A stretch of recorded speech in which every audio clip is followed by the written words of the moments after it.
Imagine stepping into the heart of ancient China, where the land stretches out before you, vast and untamed. Picture the seasons changing over the rolling hills, fields, and bustling villages that make up this ancient civilization. During the early spring, the air is crisp, and the scent of fresh blossoms fills the air, carrying the promise of new beginnings. The soft rustle of new leaves greets you as the winds gently sweep through the trees, which have just begun to bloom. As summer approaches, the atmosphere becomes thick with the heat of the sun, bathing the land in warmth. Farmers toil under the sky, working from dawn until dusk, their sweat mingling with the earth, feeling the weight of the season's harvest upon their shoulders. You can almost feel the dryness of the land as they walk barefoot over the cracked soil, their movements steady and methodical. With the arrival of autumn, the air becomes cooler, filled with the scent of fallen leaves. This is the season of preparation where laborers gather crops. Artisans finish their work, and the farmers, having sown seeds in spring,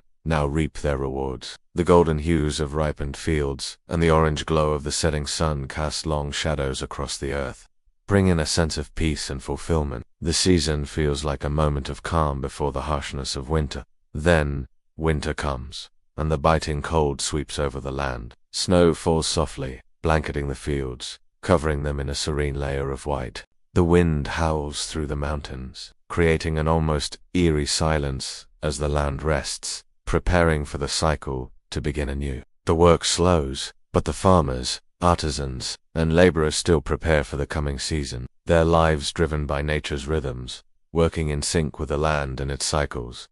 Ancient Chinese life was intricately tied to the land. The connection between the people and the earth was deeply spiritual. The rhythm of life planting, harvesting, and preparing for the next season was more than just survival. It was a harmonious dance with the natural world. For the Chinese, the land was not just a source of sustenance but a revered force, one that demanded respect and care. The Taoist belief in balance and harmony with nature permeated every aspect of life. The yin and yang philosophy, a fundamental aspect of Taoism, emphasized the balance between opposing forces, encouraging the ancient Chinese people to maintain equilibrium with their irrigation systems, one of China's earliest and most significant innovations, were designed to control and enhance this relationship with nature. These systems weren't merely tools for better crop yields. They were symbols of humanity's effort to align itself with nature's forces. Rivers, which were often seen as the life force of the land, became channels for prosperity. The hydraulic systems allowed for the careful management of water, ensuring that the crops received the nourishment they needed, while maintaining harmony with the environment. This careful synchronization of work with the seasons, nature's demands, and the land cycles made Chinese inventions not just practical, but deeply symbolic. Through these innovations, the ancient Chinese sought not only survival but a greater alignment with the forces around them. The irrigation systems were a testament to humanity's ability to shape the natural world, while remaining in harmony with it. This interdependence with the earth defined not only agricultural practices but the very essence of ancient Chinese culture. The innovations that emerged from ancient China were driven by necessity, yet they also reflected a deep understanding of the world and the human condition. Unlike many ancient civilizations, whose technological advancements were often focused on military conquest or survival alone, Chinese innovations were rooted in a much broader context, one that focused on improving the quality of life for everyone. These advancements were built upon practical needs, but grew into symbols of the people's desire for stability, unity, and harmony. China's early technological achievements laid the groundwork for a thriving society that sought to blend the natural and human-made worlds in harmony. For instance, the wheelbarrow, created to help farmers carry heavy loads, was not just an agricultural tool, it was a symbol of efficiency and collective strength, reflecting the social fabric of ancient Chinese society. The compass, created to guide travelers and explorers, was a physical manifestation of China's drive to conquer not only the known world, but also its understanding of the universe.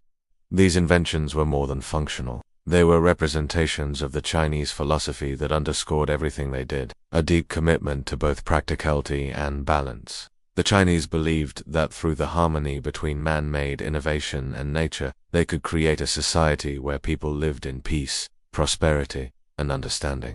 As centuries passed, China's innovations were further refined. The gunpowder, initially discovered in search of eternal life, was a quintessential example of a Chinese invention that, while born from a mystical desire, would later shape military strategies and global dynamics. It encapsulated the Chinese approach, turning even the most abstract concepts into tangible, revolutionary progress. The influence of ancient Chinese inventions remains a powerful force in the modern world. From gunpowder to the compass to paper, China's innovations did not simply serve their time, they laid the foundations for the world we live in today. The printing press, which has had a profound effect on the way we communicate, was born from the invention of paper and the woodblock printing technique in China. The symbolic power of these ancient inventions reaches far beyond their immediate practicality. Take paper, for example. Once invented, it didn't just transform communication, it became a vehicle for education, for spreading ideas, and for recording history. In the modern era,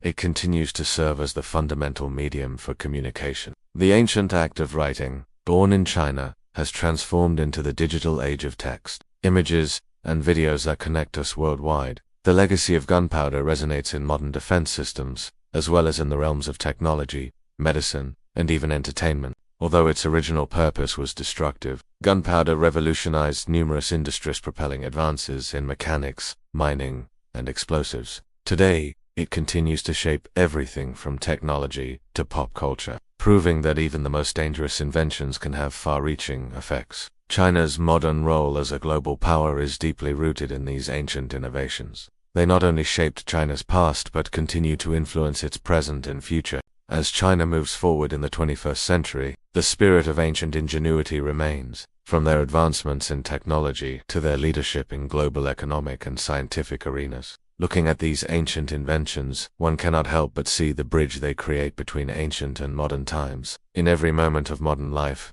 you can trace the echoes of ancient China's brilliant thinkers. Whether it is a modern printing press that revolutionizes communication or a global compass that directs the flow of trade, these inventions, conceived millennia ago, continue to shape the world's infrastructure. Ancient China was not just a civilization of the past. It is a civilization whose influence remains woven into the fabric of modern society. The agricultural systems, defensive tools, scientific advancements, and philosophies have transcended time, moving from the heart of ancient China to impact nearly every aspect of our lives today. By exploring these inventions, we are not just looking at artifacts of the past, we are uncovering the foundation of modernity itself. These creations were not only products of their time, they were products of a culture that understood the interconnectedness of man, nature, and technology. In many ways, ancient China foresaw a future where its creations would endure and influence the world, as they do today.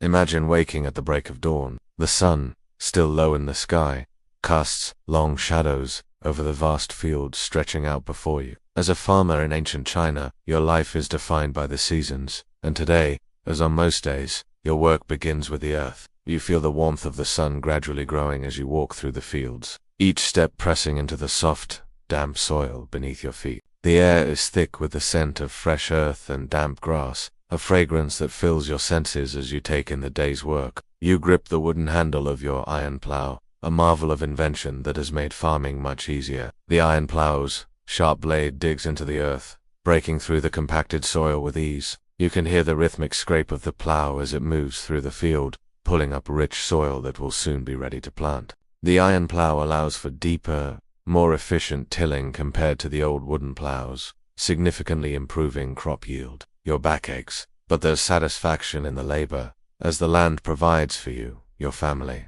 and your community. The advancements made in agriculture have not only made your life easier, but they've ensured the survival of your village.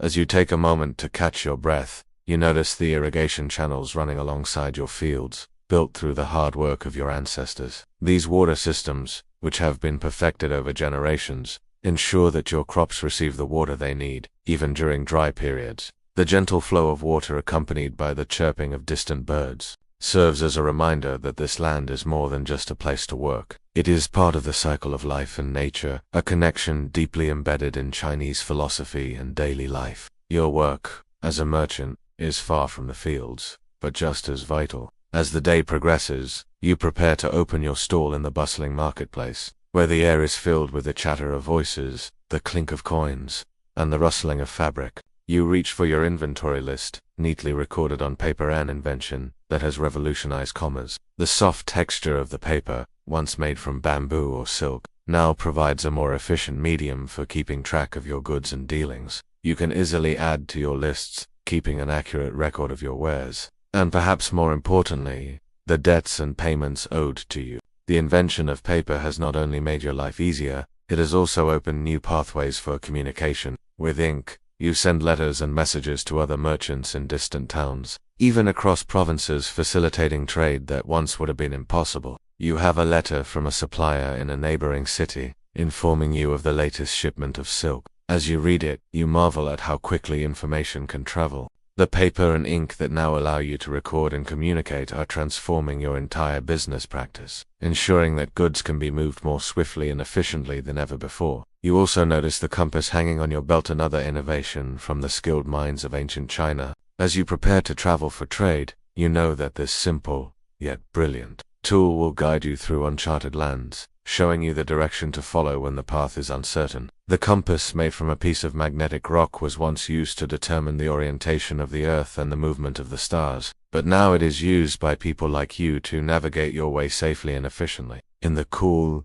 dim light of your workshop, you've set to work. As an artisan, your trade is metalworking, and today you are forging a new batch of tools and weapons. You approach your forge, where the fire has been carefully stoked, crackling and glowing with an orange heat that lights up the room. You can feel the heat radiating off the forge, warming your skin as you prepare your tools for the next task. Your hands move with practiced ease as you take the iron, which is softened by the heat, and place it on the anvil. The rhythmic sound of the hammer striking metal fills the air, and you can feel the vibrations travel through your arms. With the help of a water-powered bellows, the fire grows hotter, allowing you to melt and shape the metal more quickly. The bellows, a simple yet revolutionary invention, makes the process more efficient, providing a constant blast of air to feed the flames. This small machine, driven by a wheel, reduces the need for manual labor and makes your work faster and more consistent.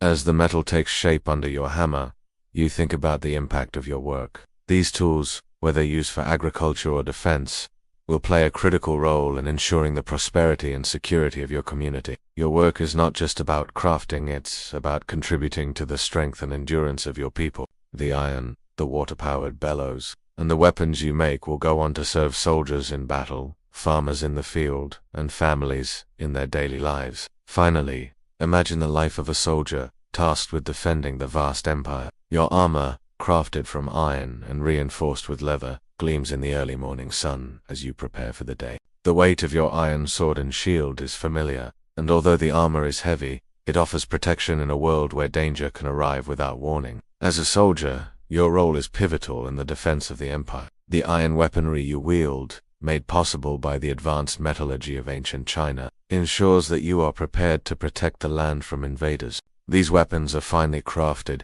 honed by the skilled artisans who, like you, dedicate their lives to the preservation of the empire. The iron is durable, and the sword's sharp edge is capable of cutting through the toughest of opponents. But it's not just the weapons that keep you safe. The compass, which has become an essential tool for your regiment, guides you through unfamiliar terrain when you're called to travel far from home. The compass allows your troops to stay on course, ensuring that, even in the darkest nights or thickest fog, you will find your way. You can't help but feel grateful for the innovations that protect you, allowing you to focus on your mission and not on the dangers of the unknown. As you move through the day, whether you're farming, trading, crafting, or defending your land, the impact of ancient Chinese innovation surrounds you. The iron plow, the water-powered bellows, the paper, and the compass, each invention has played a role in shaping not only your day-to-day life, but also the broader culture and economy of ancient China.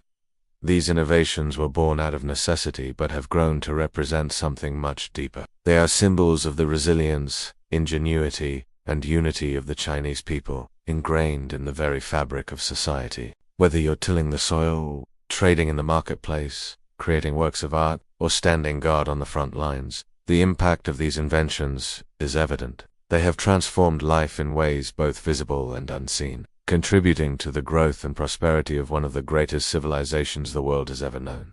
In ancient China, the tools that shaped daily life were more than just practical devices. They were integral to the cultural fabric, reflecting the ingenuity and resourcefulness of the people. These tools, each developed for specific needs, laid the foundation for advancements that would define China's societal structure economy, and military for centuries. The earliest tools, crafted from stone and bone, evolved over time into more sophisticated materials like bronze and iron, each step marking a significant leap in China's technological and cultural progress. The arrival of bronze in ancient China marked the dawn of a new era. Bronze tools and weapons such as axes, knives, and has revolutionized farming and military practices. Imagine a farmer standing in the fields, holding a bronze plowshare that slices through the soil with precision, allowing them to till the earth more efficiently than ever before. The cool gleam of the metal contrasts with the warm, sun-kissed earth, symbolizing how innovation helped enhance agricultural productivity. With these new tools, farmers could cultivate larger fields,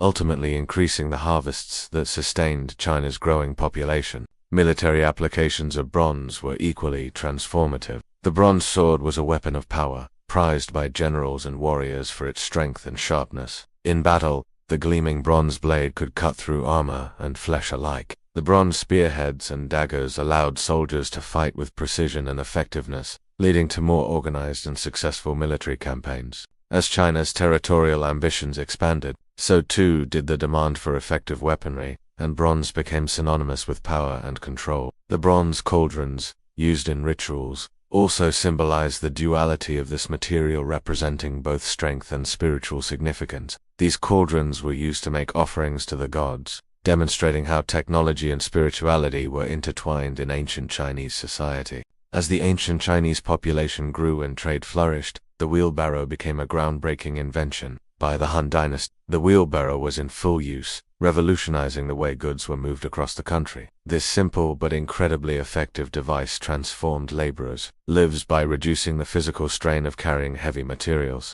Imagine yourself walking the dusty roads of ancient China, pushing a wheelbarrow loaded with grains, tools, or goods. As you push the cart, its single wheel effortlessly bears the weight of the load, allowing you to move more material in a fraction of the time it would have taken by hand. The smooth wooden handle of the wheelbarrow fits perfectly into your grasp, offering comfort and control. The reduction in physical strain means that you can work longer hours and transport more goods, improving productivity and enabling easier trade. The invention of the wheelbarrow didn't just benefit farmers and merchants, it also helped expand construction efforts. The ability to carry larger quantities of stone and brick revolutionized the way structures were built. Roads, bridges, and even parts of the Great Wall itself relied on this innovation to transport materials efficiently. The wheelbarrow helped boost trade, construction, and military logistics, contributing to the expansion of the empire. One of the most significant early innovations was the development of irrigation systems, which allowed ancient China to tame its natural environment and ensure agricultural stability. Water, both a blessing and a challenge, was harnessed through brilliant systems that distributed it to regions in need. Envision the farmer standing at the edge of a canal, watching the water flow steadily through the channels, bringing life to the crops. The fresh, cool water contrasts with the warmth of the sun that beats down on the land. The soft sound of the trickling water is almost soothing, as the rhythmic motion of irrigation ensures a bountiful harvest. Without this system, many areas of China would have remained inhospitable, particularly in the arid regions, where farming was otherwise impossible. One of the most notable examples of ancient Chinese irrigation was the Dujiang'an irrigation system, built around 256 BCE during the Qin dynasty. It used no dams or barriers, but instead relied on levees and canals to manage the flow of water from the Min River. The ingenuity behind this system allowed water to be distributed without the need for large-scale infrastructure, making it an essential tool for the success of Chinese agriculture. The influence of these irrigation systems extends far beyond the fields. They helped to stabilize the population, contributing to the growth of cities and ensuring that China could support an expanding empire. They also helped prevent the devastating floods that had historically threatened agricultural stability. The waterways were not just lifelines for crops, but also crucial for the creation of powerful cities and trade networks. One of China's most famous inventions, gunpowder, was born from an entirely different pursuit, the alchemy of immortality. In their quest to discover the elixir of life, ancient Chinese alchemists unknowingly discovered a compound with explosive potential. By combining sulfur, charcoal, and saltpeter, they created what we know today as gunpowder. This accidental discovery, which occurred during the Tang dynasty, would go on to change the world in profound ways, though not in the manner its creators intended. Picture yourself as an alchemist in a dark, dimly lit lab, surrounded by scrolls of ancient knowledge. As you combine different ingredients in search of eternal life, you create a strange powder. One spark and boom, a violent explosion. The walls tremble, and dust fills the air. The dream of immortality may have been dashed, but in its place arose something far more powerful, a substance that would change the nature of warfare forever. Gunpowder's first use was not in weaponry, but in fireworks and fire arrows, a fascinating intersection of science and spectacle. Imagine yourself standing in a crowded village square, watching the sky light up with vibrant colors and explosions. These early uses of gunpowder were magical, enchanting the people with displays of light and sound. However, as time passed, the practical applications of gunpowder began to take a darker turn. Soon, gunpowder became a tool of war. Cannons, bombs, and gunpowder-filled projectiles were used in battles to break enemy defenses. The fire arrow, once used for ceremonial purposes, evolved into a weapon of mass destruction. It is said that the introduction of gunpowder allowed China's military to gain an upper hand in many conflicts, though it also eventually spread to the West, influencing global warfare and military strategies. The legacy of gunpowder is, while it originated in ancient China, its implications were global. The development of firearms, artillery, and explosives all trace their roots back to that early Chinese invention. It became the foundation for modern weaponry, forever altering the course of history and global conflict. Imagine yourself in 105 CE, in the heart of the Han dynasty of ancient China. The emperor's court is bustling with activity, but one man, Cai Lun, a eunuch official, stands at the forefront of an invention that will change the course of human history. For centuries, the Chinese had been using materials such as bamboo, silk and wood for writing, but they were heavy, cumbersome, and often impractical. Cai Lun, a scholar and inventor, realized that a more practical, cost and widely available material was needed for writing, one that could improve communication, record-keeping, and scholarship across the vast reaches of China. He looked at bamboo, which was difficult to work with, and the silk, which was expensive, and thought of a better solution. After experimenting with plant fibers, rags, and bamboo, he crafted the first true paper, lightweight, flexible, and affordable. With a simple yet ingenious process, Cai Lun created a material that would prove to be revolutionary. This paper was not just a writing surface, but a medium that could be easily, thus transforming the way the world would communicate and store information. As Cai Lun's paper spread throughout the Han Empire, it became a tool that transcended the mundane, elevating the administrative, cultural, and intellectual life of the empire. It allowed scholars to copy texts more easily, permitted bureaucrats to record information efficiently, and enabled the education of a new generation of thinkers. This humble invention, crafted from simple fibers, became one of the greatest technological advancements in history. The invention of paper revolutionized the bureaucratic system in ancient China. Before its widespread use, the empire relied on more cumbersome methods for keeping records: bamboo strips, silk scrolls, and wooden tablets. These were not only difficult to transport but also limited in terms of how much information could be written. Paper, on the other hand, could be produced in large quantities, written on with relative ease, and transported over vast distances without much effort. Imagine the imperial court of the Han dynasty, where tax records, military documents, and official edicts were now stored on paper, making the flow of information faster and more efficient. Government officials could now communicate across the vast empire without relying on fragile materials that could break or be destroyed by the elements. The Chinese bureaucracy, which was already sophisticated and vast, now had the tool it needed to expand its reach and maintain control over the sprawling empire. The ability to record information quickly and efficiently helped China manage its vast land and population. With paper, it was possible to compile tax records, legal codes, and military strategies in a way that had never been done before. The use of paper allowed for the meticulous recording of data,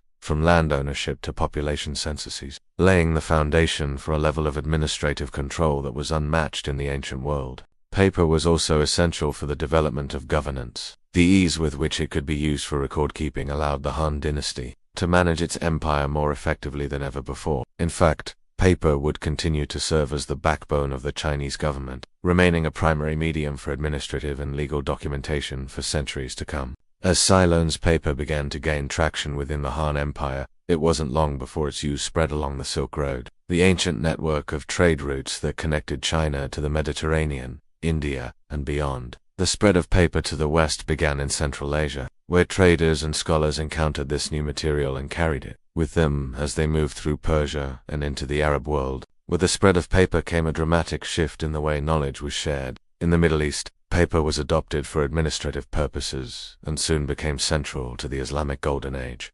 Scholars used it to transcribe ancient Greek and Persian texts, laying the foundation for the Renaissance in Europe centuries later. Eventually, paper made its way to Europe, where it revolutionized bookmaking, allowing for the mass production of books, pamphlets, and maps. Imagine the far-reaching consequences. Gutenberg's invention of the printing press, which would change the course of history in Europe, was made possible by the availability of paper. With the ability to print books cheaply and efficiently, the Renaissance blossomed as ideas could now spread across Europe at unprecedented speeds. From scientific discoveries to religious movements, the ability to record and share ideas on paper accelerated the flow of knowledge and gave rise to new forms of intellectual thought. The impact of paper on education and philosophy cannot be overstated. Before its invention, written knowledge was difficult to reproduce and was often confined to a small group of scholars and elite figures. With the advent of paper, however, China saw a flourishing of literature, philosophy, and education. In the court of the Han Dynasty, Confucian scholars, those who revered the ancient teachings of Confucius, found themselves with a new and more efficient means of sharing their ideas. They could now reproduce texts and disseminate knowledge more easily, enabling the growth of intellectual life throughout the empire. The ability to preserve and circulate ideas on paper meant that the great teachings of Confucius, Lao Tzu, and other philosophers could be passed down from generation to generation. Paper's contribution to the intellectual growth of China wasn't limited to the elite. It opened up access to knowledge in a way that had never been possible before. As paper became more affordable, common people were able to access books and written materials that they had never had access to before. Education was no longer confined to the noble classes. It became a tool that could be used to uplift the entire society. The written word, once a tool of power for the emperor and the elite, now became a public asset. The legacy of paper is not confined to China. It has traveled across the world, shaping human history in ways that cannot be overstated. As paper spread from China to Central Asia and eventually to Europe, it played an essential role in the development of human civilization. From printing presses to scientific discoveries, the spread of paper allowed ideas to flourish in ways that were previously unimaginable.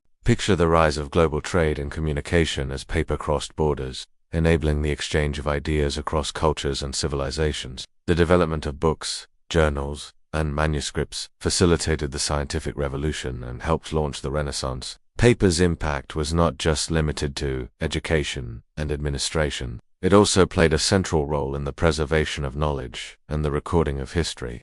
As the Han Dynasty began its reign over a vast portion of ancient China, the empire stood at the precipice of something profound. The ancient world was still filled with mysteries, vast expanses of sea and land unknown to many of the civilizations of the time. Yet, nestled within the depths of China's intellectual and technological prowess, was an invention that would forever change the course of human exploration: the compass. While early versions of the compass were not designed with seafaring in mind, they were initially created for geomantic purposes, specifically feng shui, to determine the most auspicious directions for building homes, cities, and temples. These early compasses, made of magnetized lead, were used to align spiritual and earthly energies, tapping into the balance between the human world and the cosmic one. Imagine the quiet moments as scholars meditated, holding their instruments in stillness, feeling the pull of the magnetic forces guiding them toward a deeper connection with the universe.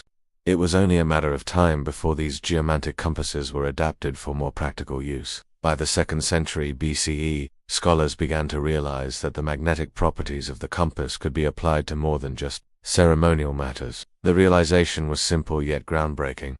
If the compass could align itself to true north, it could help guide travelers, warriors, and merchants across the seas, providing them with direction, even when the heavens could not offer their familiar cues. Imagine yourself standing on the deck of a ship, gazing at the vast horizon. The sea stretches out before you in all directions, with no landmarks to guide you. The winds blow, the currents swirl, and the sun begins to set, obscuring your view of the stars. How do you navigate such uncertainty? The compass, held carefully in hand, becomes your guide, your lifeline. This simple instrument, once used for feng shui, would soon become the cornerstone of China's maritime expansion. As Chinese merchants and sailors took to the seas, the compass became an indispensable tool. It allowed for accurate navigation across the South China Sea, Indian Ocean, and even to the coasts of Southeast Asia, India, and beyond. With its aid, Chinese ships could sail further than ever before, connecting with distant lands and opening trade routes that would enrich the Chinese Empire for centuries to come. The Silk Road, long a vital trade network for land-based caravans, was now complemented by new maritime routes that linked China to Persia, Arabia, Africa, and even Rome. This maritime expansion not only helped China extend its economic influence, but also facilitated a cultural exchange between East and West, exchanging ideas, goods, and philosophies across oceans. Spices, pearls, silks, and pottery flowed out of China, while precious stones, spices, and exotic woods made their way into Chinese markets. The compass was not just a tool for the navigation of ships, it was a symbol of China's growing global presence. As Chinese ships sailed farther, exploring unfamiliar waters, they left behind cultural footprints. And the compass, as a tool of precision and certainty, allowed China to strengthen its role as an ancient supernation that was no longer bound by its inland borders, but had extended its reach into the vast seas. The invention of the compass helped not only to revolutionize China's maritime trade, but also to transform the global trade landscape. As Chinese merchants expanded their trade routes, they established diplomatic ties with kingdoms and empires across Asia, the Middle East, and Europe. The Silk Road flourished as a result of these connections, with merchants and adventurers now able to make more reliable journeys by sea, bringing with them goods from all corners of the known world. One of the most profound impacts of the compass was its ability to facilitate the exchange of knowledge. The Arabian traders, who were major intermediaries along the Silk Road, quickly adopted the use of the compass. Through their influence, the technology spread across the Mediterranean and into Europe, where it would become a cornerstone of Renaissance exploration and a key factor in the voyages of Christopher Columbus and Vasco da Gama. The compass is, in many ways, the unsung hero of the age of exploration, a simple invention that allowed humanity to venture out into the unknown, eventually chart the course for global exploration and discovery. The exchange of goods and ideas during this period fundamentally changed the course of history. Chinese porcelain, silk, and tea found their way into European markets, while glassware, spices, and fine textiles entered Chinese homes. The compass was the key to navigating the waters that connected these disparate cultures and allowed them to thrive in an increasingly interconnected world. As the centuries passed, the importance of the compass only grew. From its humble origins in Taoist practices to its eventual role as a revolutionary tool of navigation, the compass stands as one of the most significant inventions in the history of humanity. The compass was a symbol of China's genius, and its widespread use across the seas allowed global trade to expand exponentially. By facilitating international trade and cultural exchange, the compass laid the foundation for the modern world's interconnectedness. It enabled the exploration of new lands and the discovery of new resources, which would eventually give rise to the modern era of globalization. The compass helped explorers chart unknown territories and establish maritime trade routes that continue to serve as lifelines for modern commerce. In ancient China, the compass allowed traders to travel safely, and it also enabled military commanders to navigate distant lands in defense of their empire. The ability to chart the stars, follow the currents, and navigate the seas opened up new frontiers for Chinese sailors, allowing them to engage in diplomatic relations and economic exchanges on a global scale.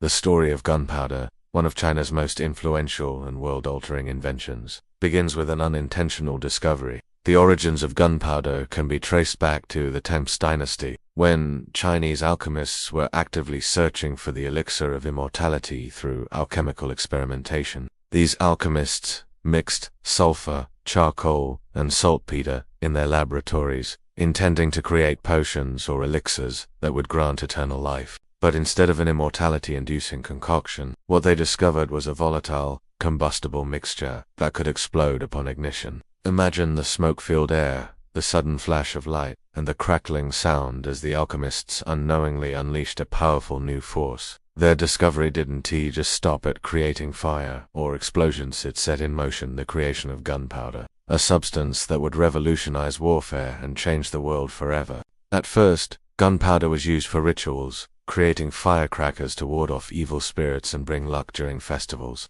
However, it didn't take long for military leaders to realize the immense potential of this substance. It could be used to create explosive weapons, vastly changing the way wars were fought. Gunpowder's transformative impact on military technology was swift. One of the earliest uses of gunpowder in warfare was in the fire lance, which emerged during the Song dynasty. These fire lances were essentially primitive, gunpowder-propelled spears, used by soldiers to launch fire and projectiles at enemies. Imagine a battlefield where soldiers charged forward, their spears belching fire, a terrifying sight for any opponent. The invention of the fire lance was not just a technical advancement, it marked the beginning of the firearms revolution. This development would eventually lead to more sophisticated firearms and artillery. The fire lance, with its fiery projectile, was a terrifying weapon that broke through traditional battle lines, creating chaos among opponents who were unprepared for such an innovation. But fire lances were only the beginning. As gunpowder technology advanced, Chinese military strategists and engineers began experimenting with other explosive weapons. Bombs were created, filled with gunpowder and thrown by hand or hurled using These bombs became an essential part of siege warfare, enabling armies to break enemy defenses more efficiently. During sieges, these bombs caused great damage, both psychologically and physically, to the enemy soldiers. As warfare evolved, the Chinese military introduced the landmine, an ingenious explosive device planted underground, detonate when triggered by an enemy soldier. The landmine became a weapon of terror and unpredictability, catching many adversaries off guard and allowing the Chinese to defend their borders with more precision. Gunpowder also gave rise to early firearms, hand cannons, and fire tubes which launched small projectiles at enemy soldiers. Though rudimentary by today's standards, these firearms were revolutionary in their time, marking a significant leap in the evolution of military technology. The implications of gunpowder's development for Chinese defense were profound. Throughout history, China had faced continuous threats from nomadic tribes, particularly the Xiongnu from the north. These tribes regularly invaded Chinese territories, looting and pillaging the fertile agricultural land.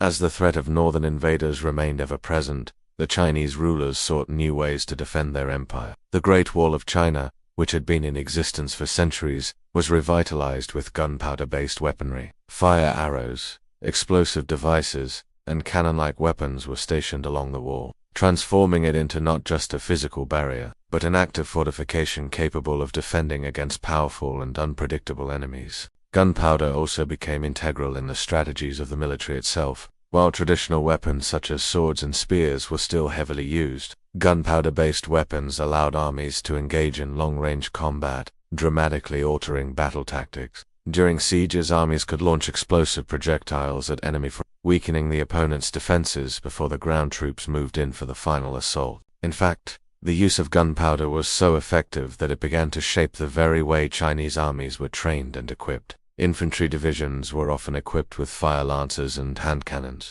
and artillery units were specifically trained to operate the new, highly explosive weaponry. The story of gunpowder didn't stay confined to China. As China's military innovations spread along the Silk Road, a network of trade routes that connected China with Central Asia, Persia, and Europe, gunpowder-based technologies were shared with other civilizations. As the Mongol Empire expanded across Asia, the Mongols encountered Chinese military technologies and quickly adopted them for their own military campaigns.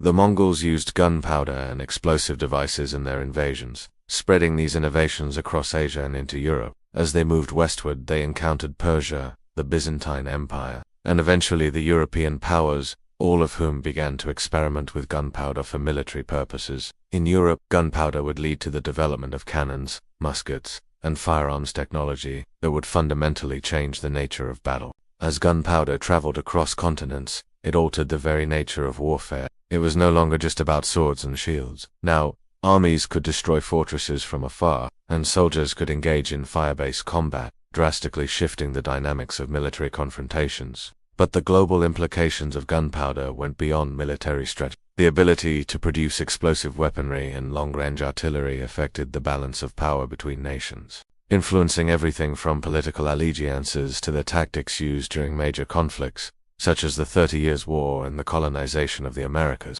Gunpowder changed the trajectory of global history, and much of that change can be traced back to its roots in China. The influence of gunpowder can still be seen in modern warfare, from the artillery used in contemporary conflicts to the rockets and explosives used in space exploration. Modern ballistics and explosive technologies trace their roots to the ancient Chinese inventions. However, gunpowder's legacy is a double-edged sword. While it revolutionized defense strategies and provided nations with the means to protect themselves and expand, it also introduced new forms of violence and destruction. The World Wars, the Cold War, and other global conflicts were shaped by the power of gunpowder-based weaponry. It has led to greater destruction and loss of life, but it has also led to significant technological advancements in defense systems and military innovations. What began as an accident in an alchemist's laboratory in ancient China eventually helped shape the modern world. Gunpowder has had a profound impact on human history, and its legacy continues to reverberate through every conflict, every military strategy, and every advancement in technology that harnesses its power. In ancient China, astronomy was not just a scientific pursuit, it was deeply intertwined with culture, religion, and agriculture. The Chinese viewed the heavens as a reflection of the natural order of the world, and the movement of the stars and planets was seen as a divine influence over the lives of people. Chinese scholars, particularly during the Han Dynasty, meticulously observed the skies, noting the positions of the stars, the phases of the moon, and the movements of planets. The Chinese were among the first to develop a systematic calendar based on astronomical observations, allowing them to synchronize their agricultural activities with the seasons. This calendar was primarily lunar, although it also included solar terms to account for the positions of the Earth in its orbit around the Sun.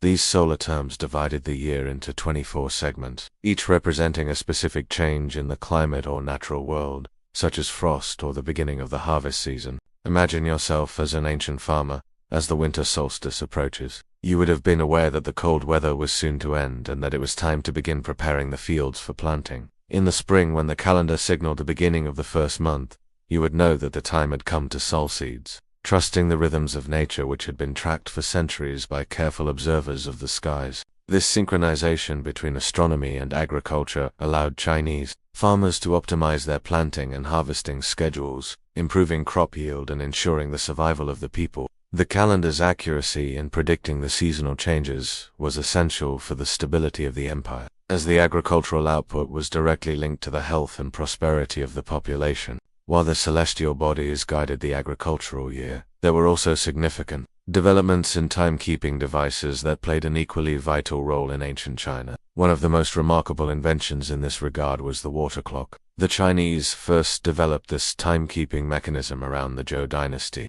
and it would evolve over the centuries into a more sophisticated tool. The water clock worked by allowing water to flow at a consistent rate into a container, and the level of water inside would correspond to specific time intervals. These early water clocks, while rudimentary, were highly effective at measuring time in a controlled, standardized manner, making them crucial for various aspects of daily life and governance.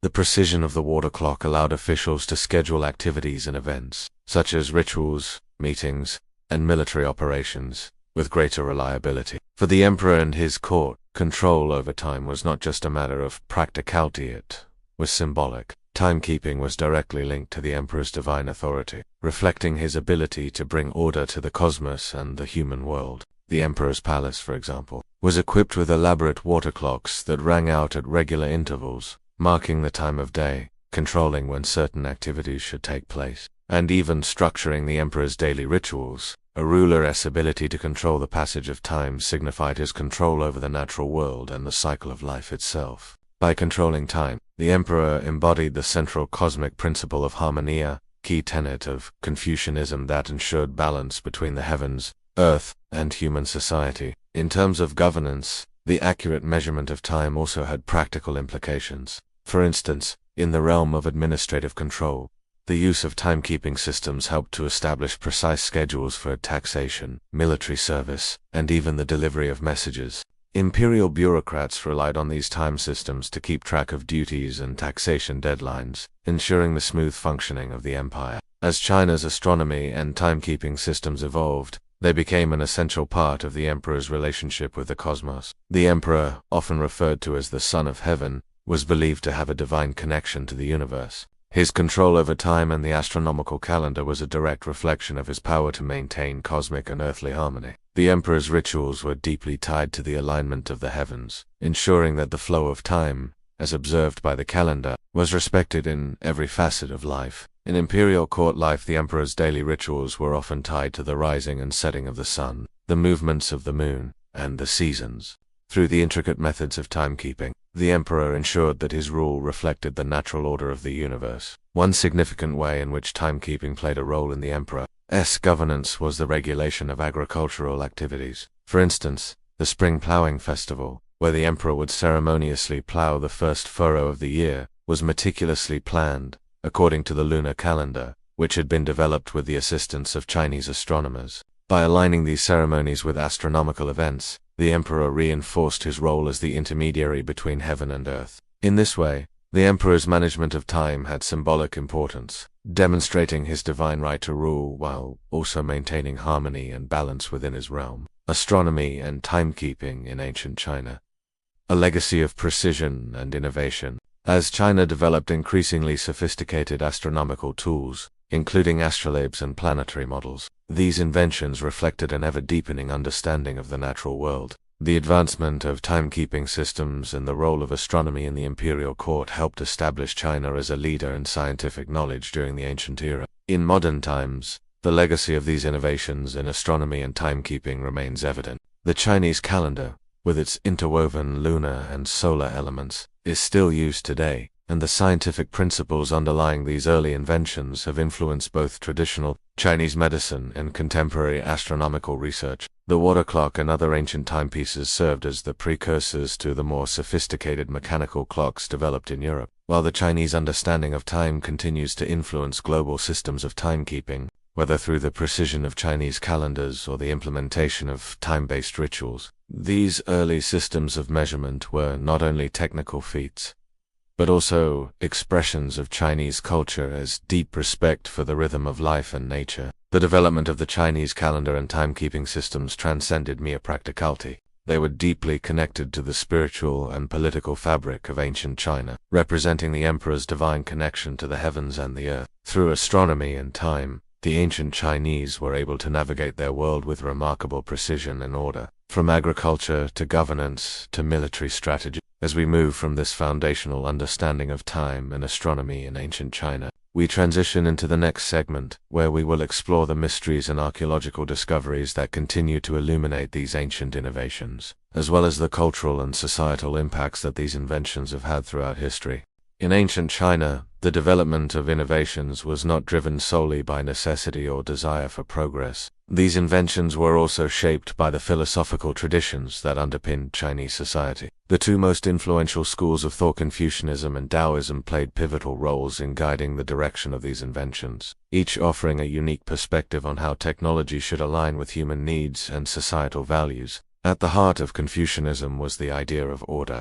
Confucius, the ancient philosopher, believed that society could only flourish when relationships were governed by proper conduct, respect for authority, and a sense of responsibility. These values were not only applied to the family and the state, but also to the tools and systems that helped organize and regulate life. For Confucians, the development of tools and technologies should serve a practical purpose, enhancing the functioning of society and ensuring harmony within the family, the community, and the state. The Confucian philosophy was inherently pragmatic, focusing on solutions that could improve the well-being of the people and create an organized, efficient society. This pragmatic approach influenced the creation of several key inventions in ancient China, including advancements in agriculture, bureaucracy, and writing. For instance, the development of irrigation systems and the iron plow in ancient China can be seen through a Confucian lens. These agricultural innovations were not simply technological feats. They were tools designed to bring order and stability to society. The irrigation systems ensured that crops grew consistently, feeding the population and providing economic stability, while the iron plow enabled farmers to work more efficiently, increasing agricultural productivity and reducing hardship. Similarly, paper and printing technology, which revolutionized the way information was shared, were seen as inventions that aligned with Confucian values of education and the dissemination of knowledge. In a Confucian society that emphasized learning and respect for elders, the ability to record and share knowledge more easily was a vital part of ensuring that wisdom could be passed down through the generations. By making books and texts more widely available, these inventions helped create a more literate society, one where the teachings of Confucius and other scholars could be disseminated far beyond the walls of the imperial court. Confucianism also stressed the importance of ritual and orderliness, and this extended to the development of timekeeping and astronomy. The emperor's role as the son of heaven required him to uphold not only political order, but also cosmic order. The Chinese calendar, carefully designed to reflect both lunar and solar cycles, is a direct result of this Confucian drive for order, guiding agricultural, cultural, and governmental activities in a rhythm that mirrored the harmony of the universe. In this way, Confucianism was not just a social or ethical system, it was a driving force behind many of the inventions that would go on to shape ancient Chinese society. The drive for practical solutions to societal needs, the desire for stability, and the importance of education and knowledge all stemmed from this philosophy. In contrast to Confucianism's structured and organized approach, Taoism presented a very different set of values. At its core, Taoism emphasized balance, harmony, and a natural way of living. The Tao was the force that flowed through all life, and Taoists believed that humanity's role was to live in harmony with this natural flow. The philosophy emphasized that humans should not force their will upon the world, but should instead align themselves with the natural rhythms of life. Taoism's influence on Chinese inventions is particularly evident in tools and technologies that sought to achieve balance with the natural world. Taoist principles were behind inventions like the compass, which was initially used for and early forms of Chinese medicine which emphasized the body's need to align with natural forces. Take, for example, the compass, which, although originally designed for geomancy and divination, later revolutionized Chinese navigation and exploration. Taoism's emphasis on harmony with the Earth's energy was deeply embedded in the design of this invention. The compass not only aligned with the natural world, but also helped navigate vast distances, allowing the Chinese to explore and establish trade routes across the sea. The directional tool was a physical manifestation of the Taoist philosophy. Just as the compass pointed north, so too did Taoism encourage people to find their direction by aligning with the natural flow of the universe. Taoism's impact is also seen in medicine, especially in the creation of herbal remedies and the development of acupuncture. Taoist ideas of yin and yang, the dualities of life, played a significant role in Chinese medicine, with treatments designed to restore balance and harmony within the body. Acupuncture, for instance, is based on the belief that life energy flows through channels in the body, and by placing needles at specific points, a practitioner could restore the balance between the body's forces. This approach to medicine, which still influences modern practices today, was inspired by Taoist principles of balance and interconnectedness. In many ways, Taoism's philosophy encouraged the creation of inventions that promoted the integration of technology with nature. It urged people to not conquer nature, but rather to coexist with it in a peaceful and harmonious way. Innovations such as the compass, water clocks, and even the design of cities reflected this worldview, with a focus on adapting to and harmonizing with the environment rather than controlling it. Interestingly, Confucianism and Taoism, though differing in their worldviews, often worked in tandem to shape China's technological progress. Confucianism provided the practical foundation for developing tools that served society's needs, while Taoism offered the spiritual and philosophical grounding for innovations that emphasized harmony with the environment. For instance, the invention of irrigation systems was influenced by Confucian ideals of creating a stable and organized society through the efficient use of resources. However, the Taoist principle of balance with nature also played a role, as the design of these irrigation systems sought to preserve the land as natural flow and avoid damaging ecosystems in the process. Similarly, the use of the compass could be seen as both a Confucian and Taoist achievement. The practical necessity of navigating vast expanses of land or sea, critical to trade and exploration, aligns with Confucianism's emphasis on organization and efficiency. However, the spiritual and metaphysical dimensions of the compass, rooted in geomancy and Taoism's belief in the forces of nature, added a deeper layer of meaning to its use. The inventions of ancient China were not just born out of necessity, They were shaped by the philosophical currents of Confucianism and Taoism, two powerful forces that have influenced Chinese culture for centuries. Confucianism drove the practicality and order of Chinese inventions, while Taoism offered a more holistic and harmonious approach, encouraging designs that integrated with the natural world. Together, these philosophies not only shaped the tools and technologies of ancient China, but also contributed to a broader cultural legacy, continues to influence the modern world. As we now move forward in exploring the mysteries and archaeological discoveries of these inventions, we can appreciate how these ancient innovations were not just functional objects, but products of a deeply philosophical society, one that valued balance, wisdom, and progress. Imagine the grand halls of the imperial court during the Han Dynasty, a time when China was expanding, and a great deal of attention was focused on imperial governance and culture. Amidst this opulence and the ever-present hum of scholars and officials debating the matters of state, Tu Zilan stood apart. A eunuch official by position, Cai Lun held a place in the court that allowed him access to the intellectual heartbeat of the empire. His role as a member of the court put him in the unique position to observe the practical challenges of imperial administration, one of the most pressing being the need for more effective documentation to manage the vast lands and people under the emperor's control. Cai Lun's story is one of innovation born out of necessity. Although his official position as a eunuch could have restricted him to lesser roles, his intellectual curiosity and acute understanding of the practical demands of the imperial court gave him a clear view of the limitations of existing materials used for writing. The materials at the time, such as bamboo strips, wooden tablets, and silk, were cumbersome, expensive, and time-consuming to produce. In an empire constantly expanding its borders, and with the increasing need for efficient communication, Cai Lun recognized the urgent need for something more versatile and accessible. In the imperial court, the air was often thick with the scent of ink and the faint, acrid odor of parchment being scraped clean for reuse. The sound of scholars' voices mixed with the scribbling of pens across paper, where knowledge was passed down in meticulous,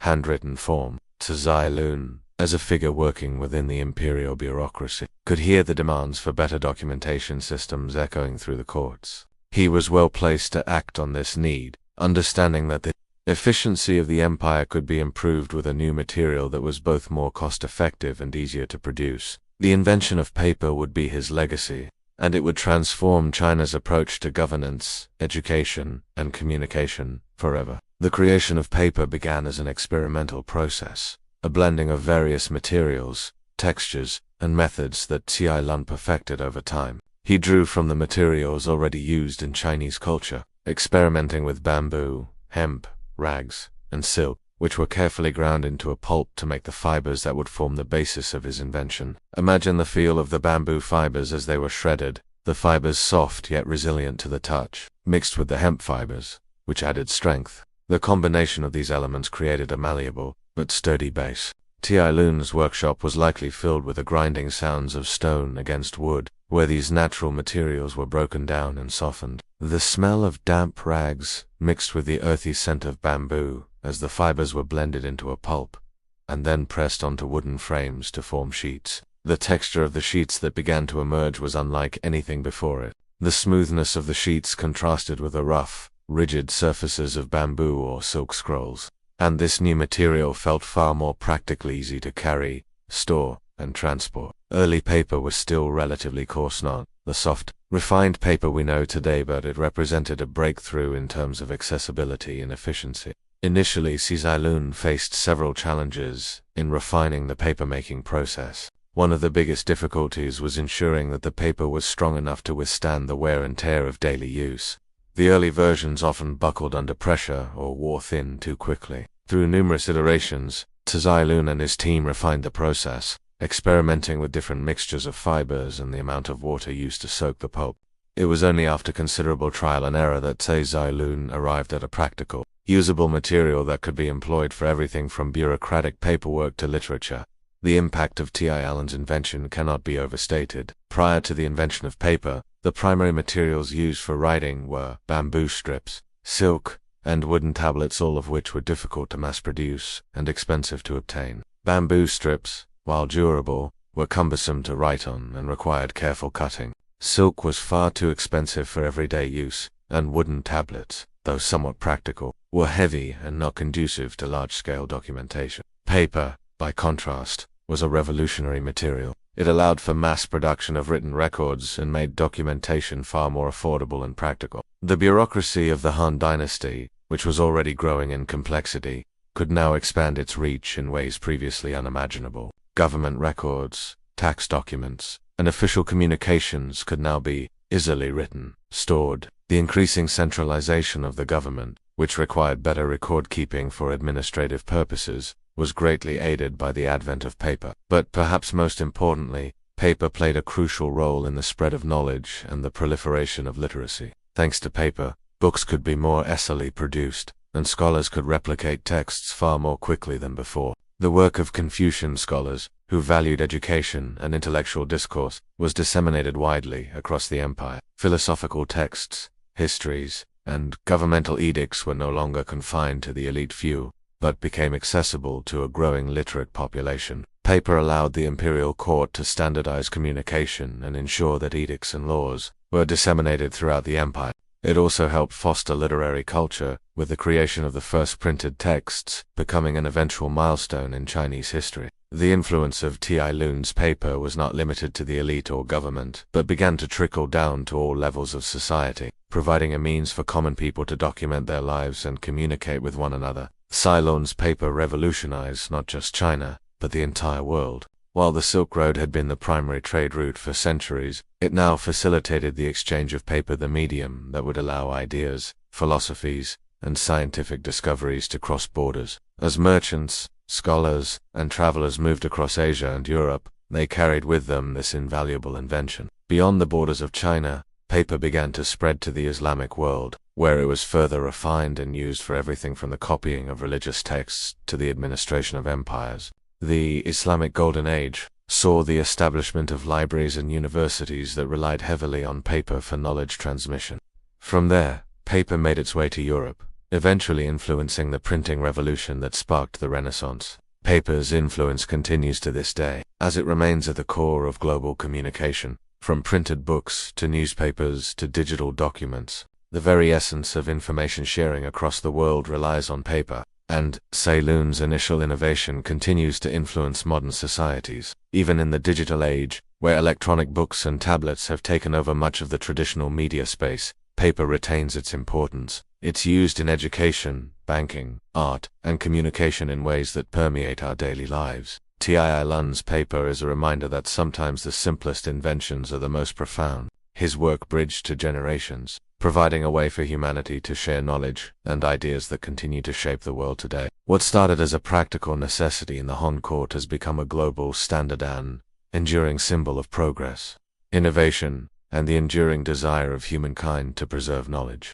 Imagine the bustling markets along the coast of ancient China. The air is thick with the scent of salt water, mingling with the smells of spices and exotic goods. Merchants shout their wares in a cacophony of languages, while mariners and military leaders whisper about their upcoming journeys. At the center of their conversations lies an object of great importance: the compass. This small, seemingly unremarkable tool would hold the key to safe passage across vast unknown seas. The compass had its origins in geomancy during the Han Dynasty, a practice rooted in the belief that the forces of nature influenced the fate of individuals and cities. Early geomancers, in their quest to align buildings and tombs with the natural energies of the earth, began using magnetized materials to determine directions. Initially, the compass was not used for navigation but for spiritual purposes, helping the living find harmony with the forces of nature. It was only later that its practical applications were realized. The steady hum of the marketplace, the distant chatter of merchants planning sea voyages, and the slight creak of the wooden ships as they docked all form a backdrop to the compass's transition from a mystical tool to a practical necessity. In this world, the compass symbolized more than just orientation. It was the key to unlocking the vast expanse of the seas, allowing people to venture beyond their known world and explore new territories.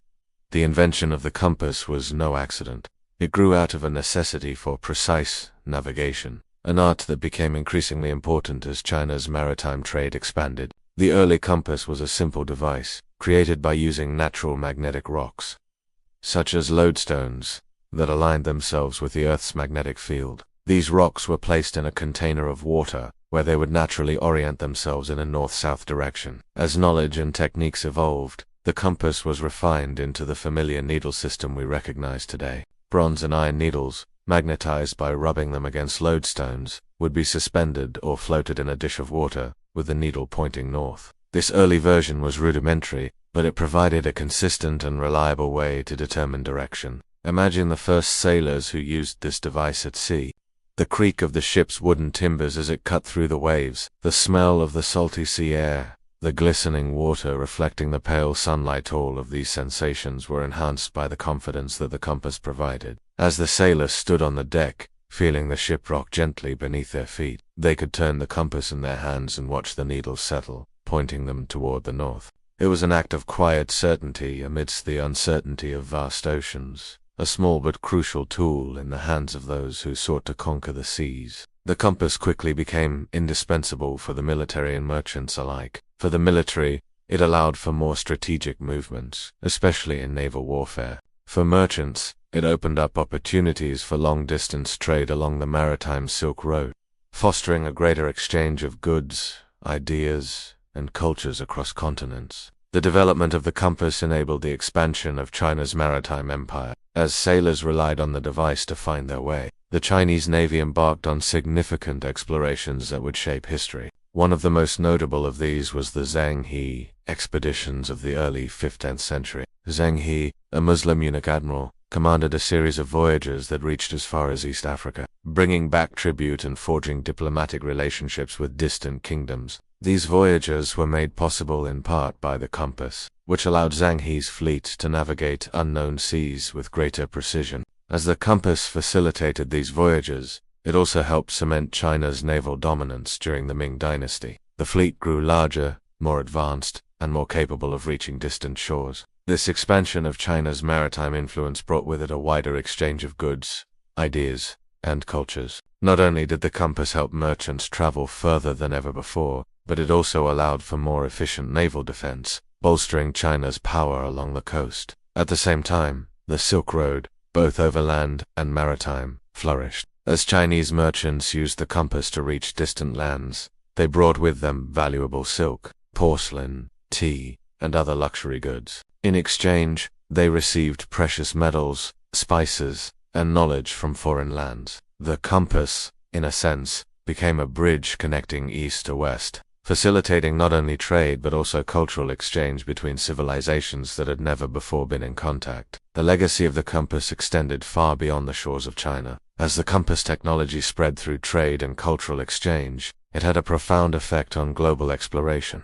The compass traveled along the Silk Road, reaching the Islamic world, where it was adopted by scholars and navigators. By the time it reached Europe, it was further refined and adapted, eventually playing a crucial role in the age of exploration during the 15th and 16th centuries. In the hands of explorers like Christopher Columbus and Vasco da Gama, the compass became an essential tool in navigating the world's oceans. With the compass, these explorers were able to venture farther from the known world, crossing vast, uncharted waters and discovering new lands. Without the compass, the global maritime explorations that reshaped the world's economies and cultures might never have been possible. While the Chinese had a head start in using the compass for exploration, it wasn't until the technology reached Europe that it truly revolutionized global exploration. The compass became synonymous with exploration, representing the desire to understand the world, to explore the unknown, and to conquer the oceans. The ability to navigate with accuracy was not only a technological feat but also a symbol of human ambition, the will to push boundaries, both physical and intellectual.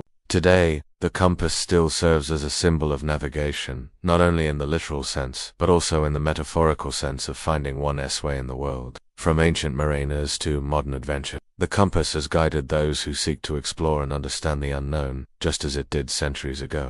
In the quiet of a ship's deck, with a compass pointing toward the vast, open sea, the compass, born from Chinese ingenuity, has navigated the course of history, guiding not only ships but the flow of ideas, trade, and cultures across the globe. It remains, to this day, a testament to human curiosity, adventure, and the pursuit of knowledge.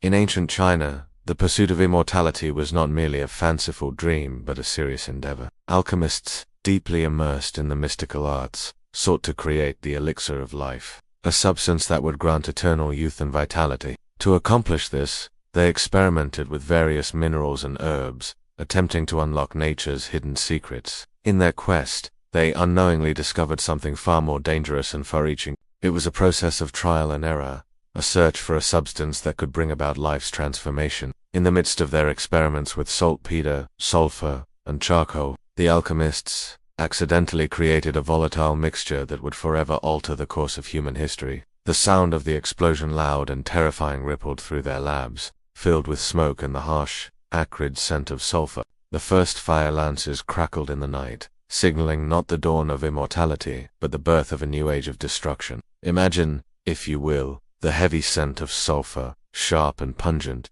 mixing with the air. The snap and crackle of early fire lances as the first plumes of smoke rose into the air. This moment of discovery would forever reshape the understanding of life and death. What was originally conceived as a means to preserve life quickly morphed into a tool for destroying it. The transition from seeking life to creating death was sudden and devastating. Gunpowder would not remain confined to alchemists' labs, but would spread across the world, eventually becoming one of the most transformative forces in history. Once discovered, gunpowder's potential was realized with unsettling speed. Initially, it was used for simple, rudimentary purposes. The fire arrow, a bamboo-tipped arrow filled with gunpowder and lit before launch, was one of the earliest military applications. As soldiers on horseback or foot launched these arrows, the sound of their whistling and the fizzling of sparks became part of the battlefield's auditory landscape. The explosion upon impact, though primitive by today's standards, created chaos and panic in enemy ranks. The sight of fire and smoke rising from a distant line of soldiers was enough to terrify and confuse. From these early fire arrows came a wave of new weaponry. As Chinese military engineers advanced their understanding of gunpowder, they began creating landmines and explosive bombs, early precursors to modern artillery. These weapons of war were used to defend the vast borders of the Chinese Empire and quash internal rebellions. The boom of the explosions reverberated through the valleys and plains, leaving destruction in their wake. On the battlefield, the effect of these new weapons was as profound as it was terrifying. The sharp crack of cannons firing early projectiles filled the air, and the battlefield became a cacophony of noise and confusion. Soldiers felt the shockwaves of these new weapons, experiencing the thunderous rumble of explosions before even seeing the source of the attack. These innovations allowed the Chinese to defend themselves from both foreign invaders and internal revolts, significantly changing the way wars were fought. Despite their primitive nature, these early gunpowder-based devices were revolutionary, turning the tides of battles and wars in ways that had not been possible before. The Chinese Empire began to incorporate these innovations into its military strategy, creating a powerful and terrifying fighting force.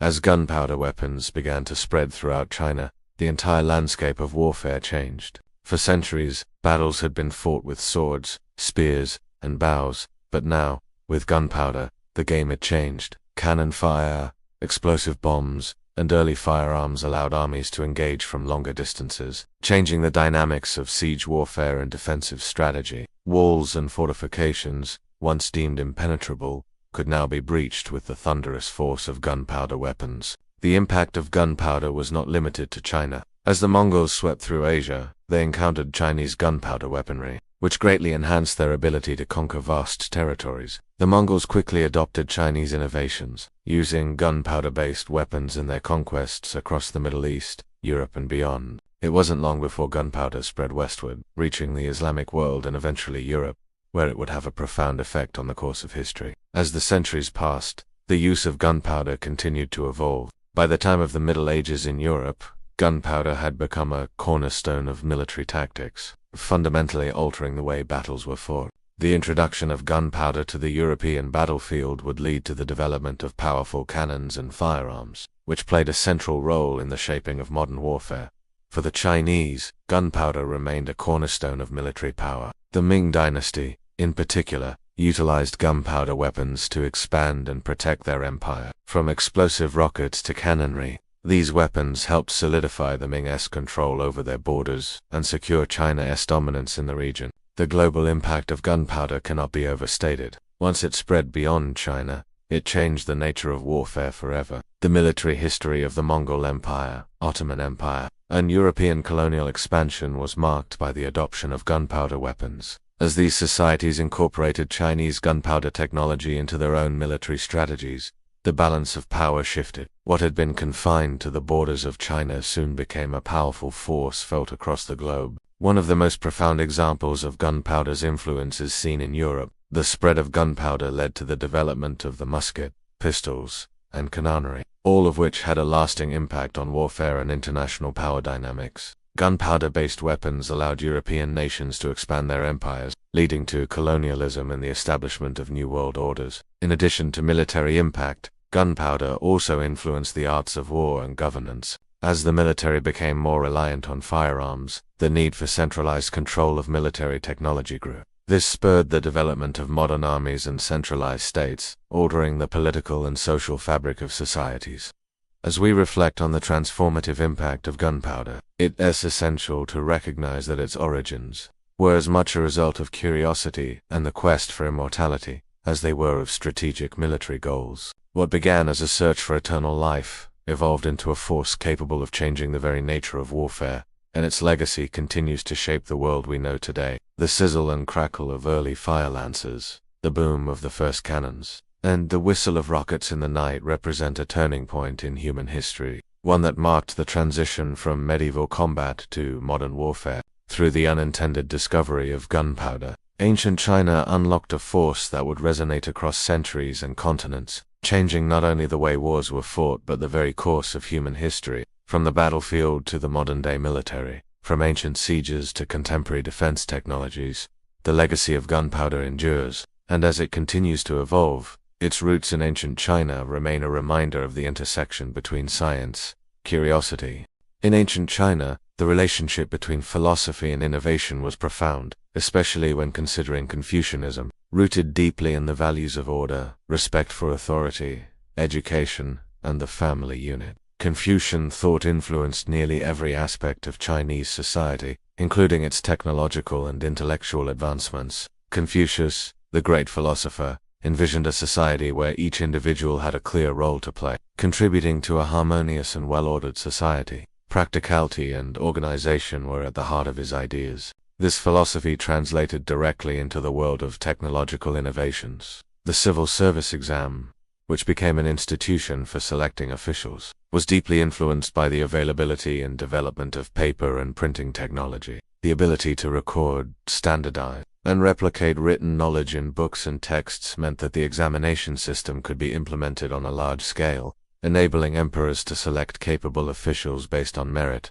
not nobility or birth. In ancient China, the Confucian value of education was paramount. The rise of paper and printing created an environment where the dissemination of knowledge flowed. Imagine yourself sitting quietly in a scholar's study, the rustling of paper in your hands, filled with knowledge passed down through generations. The click of the brush on paper, writing down the Confucian classics, ensured the continuity of the teachings. These inventions facilitated the growth of scholarship in fields such as governance, philosophy, agriculture, and science, reflecting the Confucian ideal that knowledge and learning were essential for the betterment of society. Confucius also emphasized hierarchical structures which also shaped China's approach to organizing society and the creation of complex bureaucratic systems. These systems of governance were streamlined with innovations like paper and the use of ink. Records could now be kept more systematically, and legal documents were standardized, making the governance of an empire as vast as China's more efficient.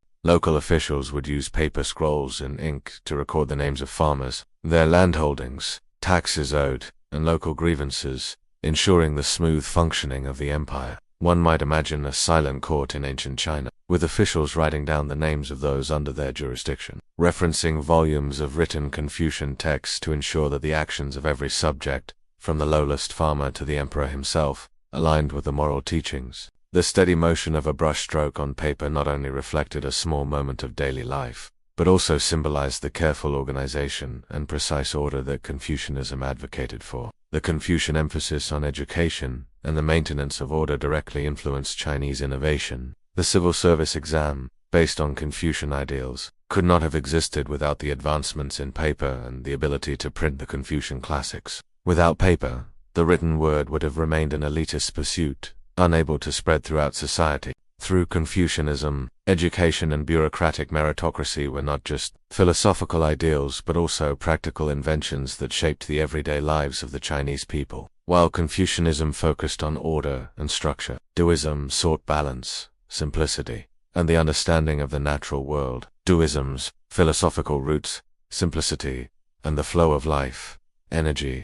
Taoism's influence on inventions was profound, because it encouraged a holistic approach, one where human-made tools worked in balance with nature. The compass, an early Chinese invention, is a prime example of this. Though originally used for it was later adapted for navigation and maritime exploration. The compass provided a tool to align human movement with the natural forces of the world, an essential Taoist concept. Just as Taoism taught followers to align themselves with the flow of the Tao, the compass helped travelers navigate with respect to the forces that shaped the earth. Imagine yourself as an early traveler, holding the compass steady in your hand, the soft wooden boat rocking gently on the water, the cool breeze of the ocean ruffling your hair. You look down at the compass, and as the needle swings, you realize that it is guiding you, not through force or struggle, but through quiet harmony with the Earth's magnetic forces. The compass, as a tool, reflected the Taoist ideal of balance, helping humans navigate the unpredictable seas by aligning with the natural world's invisible forces. Taoist influence also played a significant role in early Chinese medicine. Rather than seeking to dominate nature, Taoists aimed to understand its rhythms and use them for healing. Inventions in medicine, such as acupuncture needles and herbal remedies, were designed to work in alignment with the body's qi, balancing the body's energies and restoring harmony.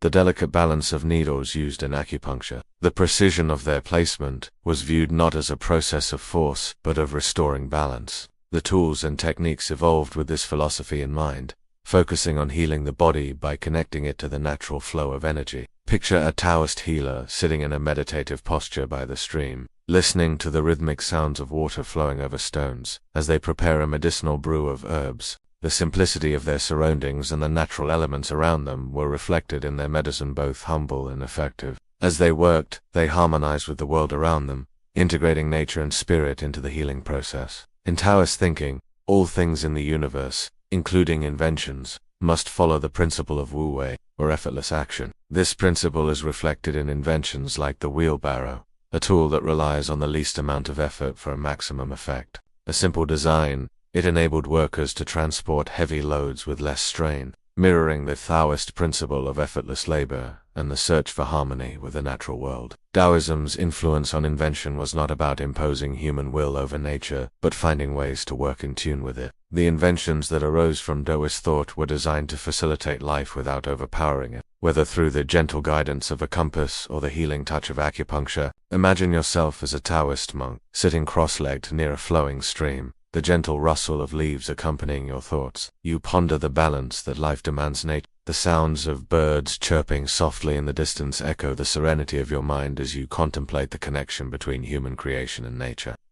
Inventions birthed under the influence of Taoist thought mirror this sense of balance.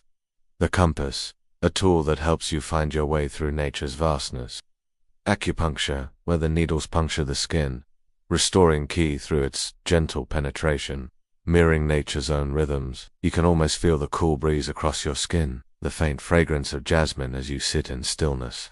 The tools around you, like the compass or medicines, as much a part of the environment as you are. They are not external forces, but an extension of nature's will. These inventions, grounded in Taoist principles, did not aim to conquer nature, but to live in harmony with it, brought about profound advancements in Chinese life, advancements that would influence the future of human civilization. By examining Confucianism and Taoism through the lens of technological inventions, we see how the philosophies not only influenced the Chinese worldview but also actively shaped the innovations that permeated Chinese society. These philosophies guided inventors and thinkers, leading to inventions that were practical, harmonious, and deeply connected to the values of Chinese culture. From the compass to acupuncture to the development of administrative systems, these inventions are the product of a deeply philosophical and spiritual understanding of the world, reflecting an ancient wisdom that continues to impact us today. As we reflect on the monumental contributions of ancient Chinese inventions, it becomes clear that these innovations are not simply historical footnotes, but active forces that have shaped the course of history and continue to influence our world today. The paper, gunpowder, compass, and other inventions from ancient China have become integral to the very fabric of modern life, each laying the groundwork for technologies, systems, and cultural exchanges that transcend time. The creation of paper by T.S.I. Lun during the Han Dynasty fundamentally changed the way societies communicated, recorded history, and shared knowledge. From ancient scrolls to the printing press, the impact of paper on education, administration, and literature is immeasurable. It is the backbone of all written documentation in every society across the world, and its spread, beginning along the Silk Road, ultimately revolutionized the Renaissance in Europe and the Age of Enlightenment. The invention of paper was not merely a technical achievement but an intellectual shift, enabling ideas to be transmitted faster and more widely than ever before. The discovery of gunpowder, born out of the alchemical pursuits of ancient Chinese scholars, marks another monumental shift in human history. Initially conceived as a means to achieve immortality, it quickly became the driving force behind warfare. Firearms, cannons, and explosive devices would spread across the globe, shaping the course of military history and making gunpowder a central player in every war from the Mongol invasions to the world wars. The use of gunpowder was a defining factor and also a catalyst for the rise of new power dynamics globally, marking the transition from medieval warfare to modern conflicts. Perhaps the most visually striking of all inventions is the compass. Initially used for geomancy, its eventual adaptation for navigation ignited the age of exploration. The compass allowed Chinese sailors to expand trade routes along the coast of Southeast Asia and beyond, and later it would aid European explorers in their quests to discover new lands. The maritime trade that flourished because of this tool had profound consequences. It opened up cultural exchanges, established new economic networks, and brought different civilizations into direct contact for the first time. In addition to these groundbreaking inventions, the myriad of small innovations from agricultural tools to early forms of printing redefined the way humans interact with each other in the natural world. These inventions, while originating in ancient China, became cultural bridges, enabling different peoples to share ideas, goods, and technologies across continents. These inventions, in their simplicity and ingenuity, continue to echo through the modern world. As global trade flourishes, digital communication relies heavily on paper and the written word.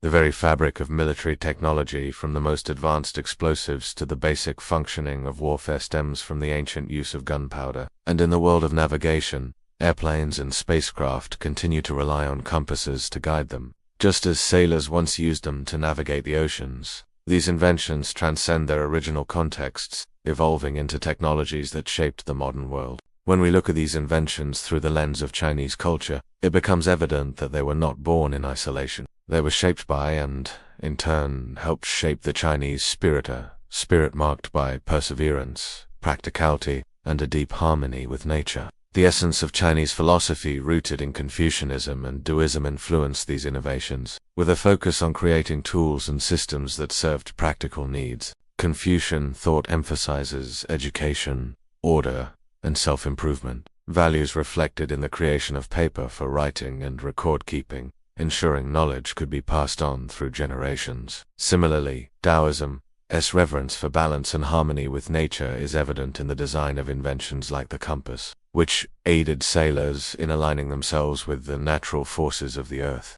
Taoism's influence is also clear in the medicine developed in ancient China, often focusing on harmony with nature and the qi that flows through all things. The early herbal remedies and acupuncture are direct manifestations of this principle. Chinese inventions didn't seek to dominate nature, but rather to work within it, a characteristic seen in their innovation's simplicity and their focus on practicality. The resilience embedded in Chinese culture is also reflected in the evolution of its inventions. Ancient Chinese thinkers didn't create technology for technology's sake. Each invention was imbued with a purpose that extended beyond immediate needs. For example, the compass wasn't merely a tool for navigation. It symbolized China's quest for knowledge and the desire to maintain order and balance in all aspects of life. Likewise, the creation of paper was not simply about easing communication, but also about disseminating wisdom, spreading culture, and establishing a unified bureaucratic system across an empire as vast as China's.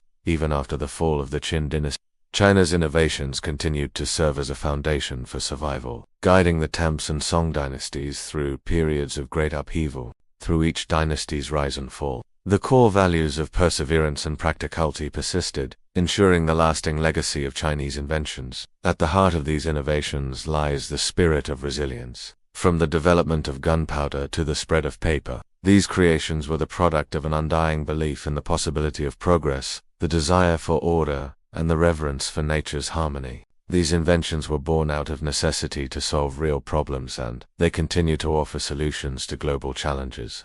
They embody the persistence of the Chinese people, a civilization that has survived and thrived for thousands of years, innovating and adapting to new realities. As we conclude this journey through ancient Chinese inventions, we are reminded of their immense cultural significance. Paper, gunpowder, the compass, and the many other contributions from ancient China are not just technological milestones. They are cultural landmarks, each one a testament to the ingenuity, resilience, and vision of the Chinese people. These innovations laid the groundwork for much of the modern world, and their continued impact speaks to the timeless nature of Chinese culture, one that balances practicality with philosophy, and innovation with harmony. The legacy of ancient China endures, and as we navigate through the complexities of the modern world, we carry forward the lessons of its remarkable inventions. While the contributions of ancient China to human civilization have long been celebrated, the full story behind these revolutionary inventions remains a fascinating enigma. We know that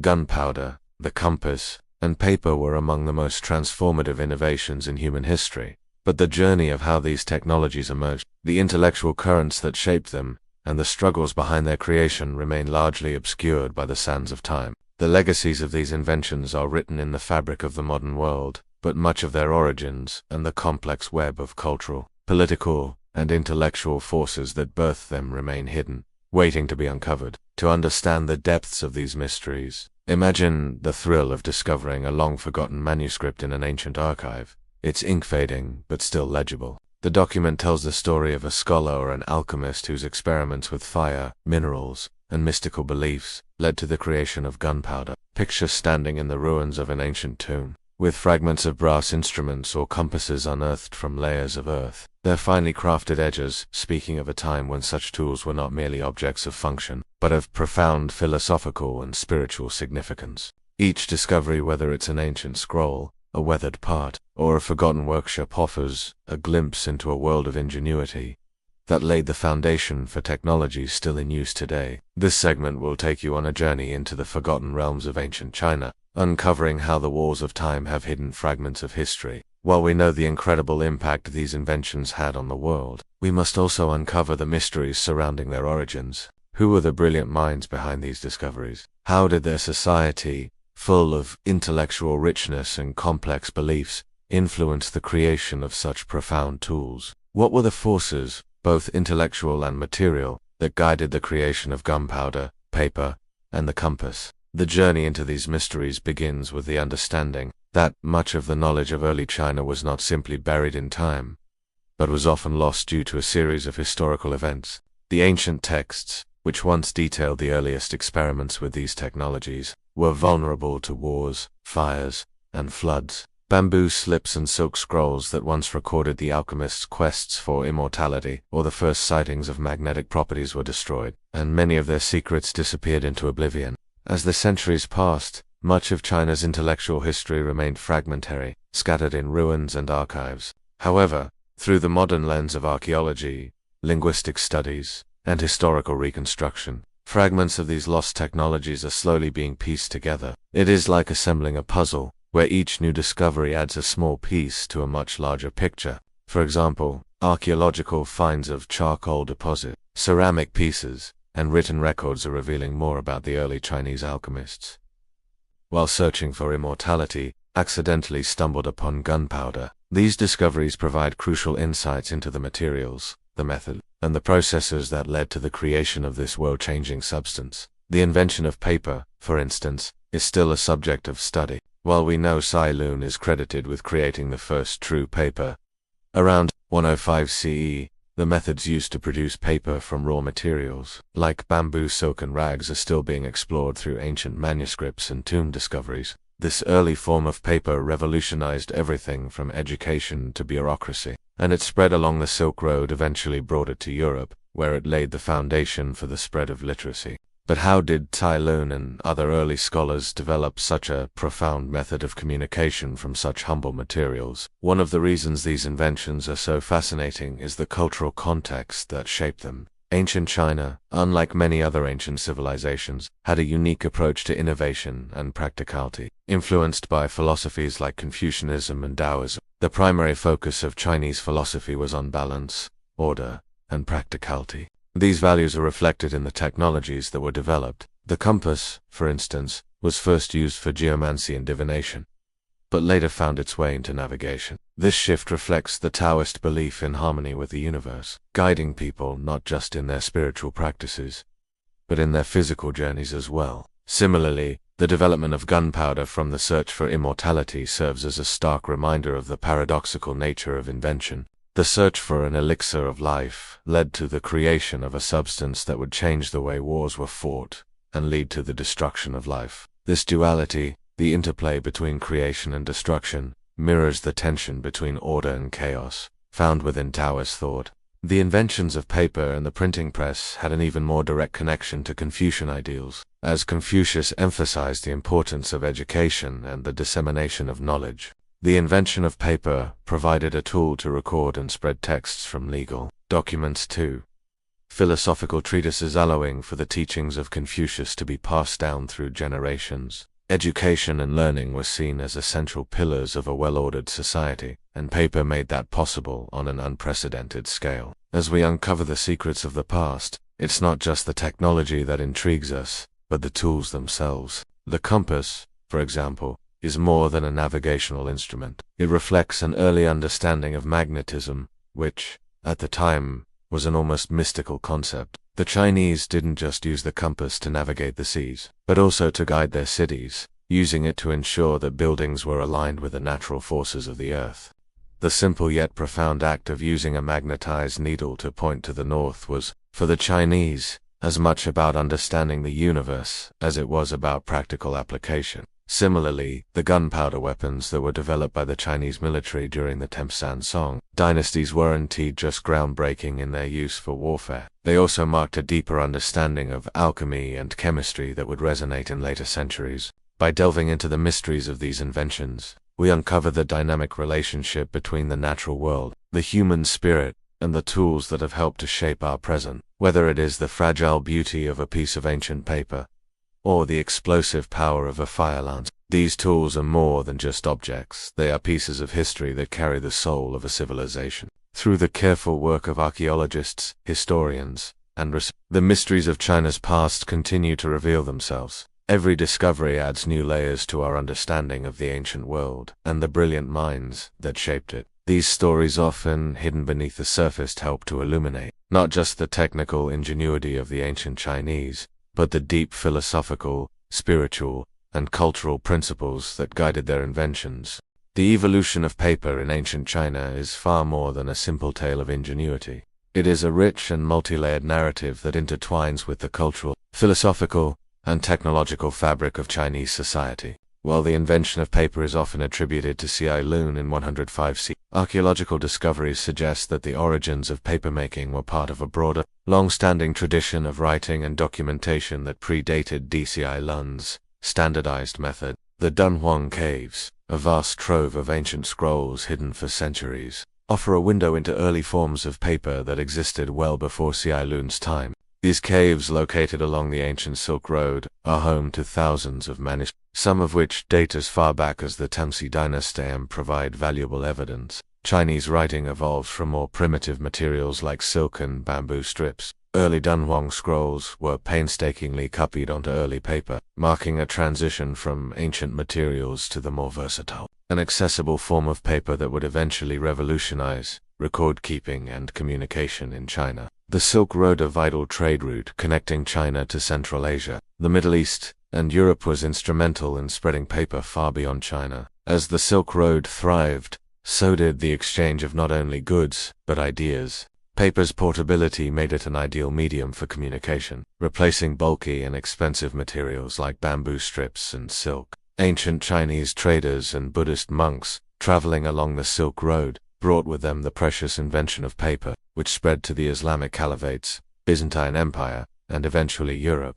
The Dunhuang scrolls are not just relics of a bygone era, they embody the cultural exchanges that shaped early global connections. These manuscripts, once sealed in remote caves for centuries, are now one of the most important archaeological finds in understanding how early paper facilitated the spread of knowledge and ideas. The presence of early Chinese Buddhist texts, which were meticulously transcribed onto paper, shows how the spread of paper coincided with the spread of religion, philosophy, and literature, creating the foundation for a global exchange of intellectual thought that would shape history for centuries to come. Gunpowder and ancient warfare. The story of gunpowder, an accidental discovery born from the pursuit of immortality by Chinese alchemists, has the potential to alter our understanding of both ancient Chinese culture and the broader course of world history. It was not the military prowess that led to the discovery of gunpowder. Rather, it was the endless search for the elixir of life that drove alchemists to experiment with sulfur, saltpeter. Their goal was immortality, but what they inadvertently discovered changed warfare forever. The earliest forms of gunpowder were rudimentary fire arrows, bombs, and primitive firearms.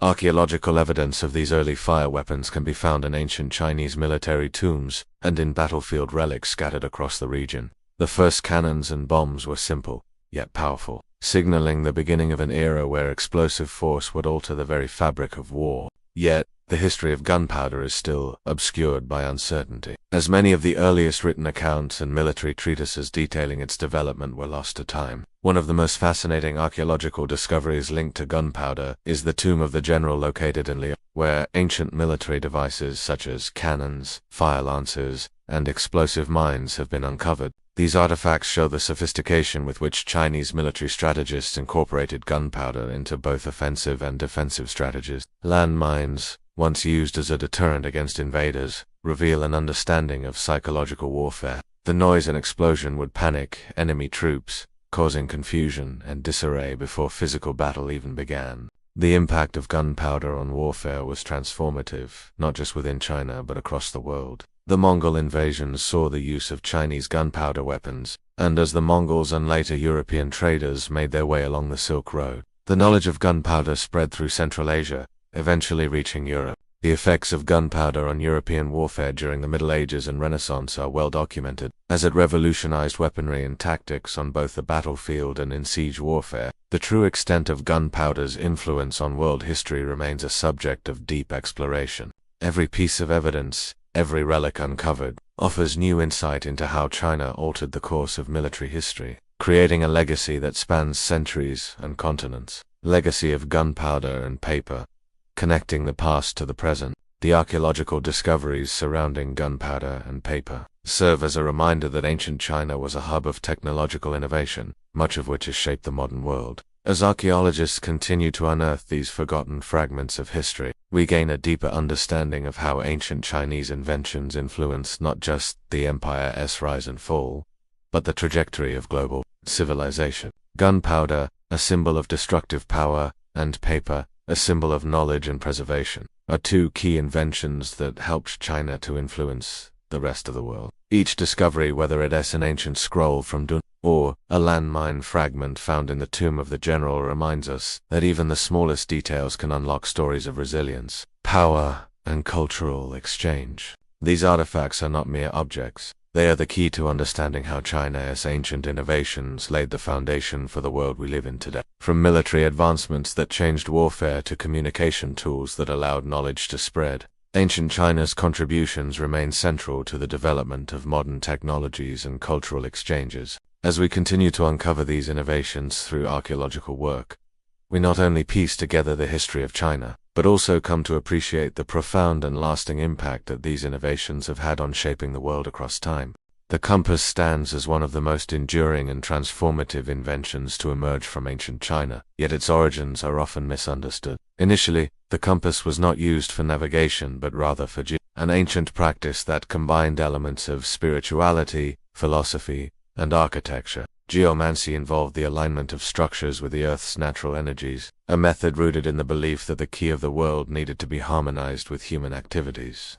It was during this practice that the magnetic properties of certain minerals, particularly lodestone, were discovered. Lodestone, a naturally magnetized rock, was used by ancient Chinese geomancers to align structures with the Earth's energies. These early geomantic tools, often in the form of a magnetic needle suspended in a liquid, pointed north due to the inherent magnetic force of the stone. What was originally a spiritual practice of aligning buildings and cities with nature would soon lead to a profound transformation in Chinese exploration, shifting from metaphysical to practical uses. Imagine the slow motion of a geomantic compass, a magnetic needle floating gently in a small bronze dish, coming to rest in a fixed position. The geomancer's eyes follow the needle, ensuring that the alignment of the new building or temple follows the natural forces of the earth. There is a sense of quiet reverence in this process, a belief that humanity's physical creations must work in concert with nature's invisible forces. By the time of the Han Dynasty, the geomantic compass underwent a revolutionary transformation,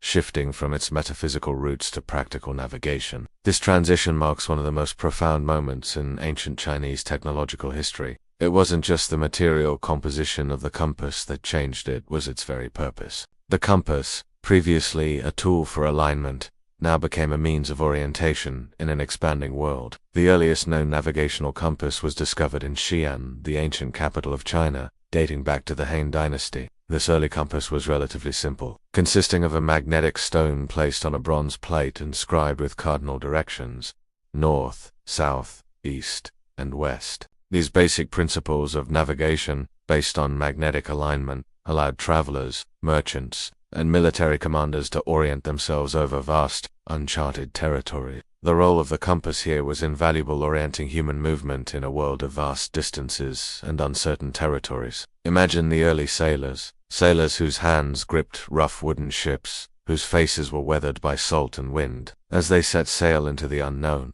they relied on the compass, its magnetic needle swaying and steadying on the ship's wooden deck. The air is thick with salt water as they watch the needle slowly point north, ensuring their direction in the vast sea. This simple yet profound innovation allowed the Chinese to navigate oceans and rivers with a degree of certainty and accuracy that had previously been unattainable. The compass did not only serve traders and explorers, it became an integral part of military strategy. During the Tang Dynasty, Chinese armies adapted the compass for the purpose of military expeditions. The army commanders used the compass to plan strategies across the vast northern plains and in the rugged terrains of Central Asia. Military forces to maintain consistent directions over large stretches of land, allowing armies to march confidently toward their destinations, even when faced with environmental uncertainties. However, the compass would truly change the course of history when it found its way into the hands of maritime navigators.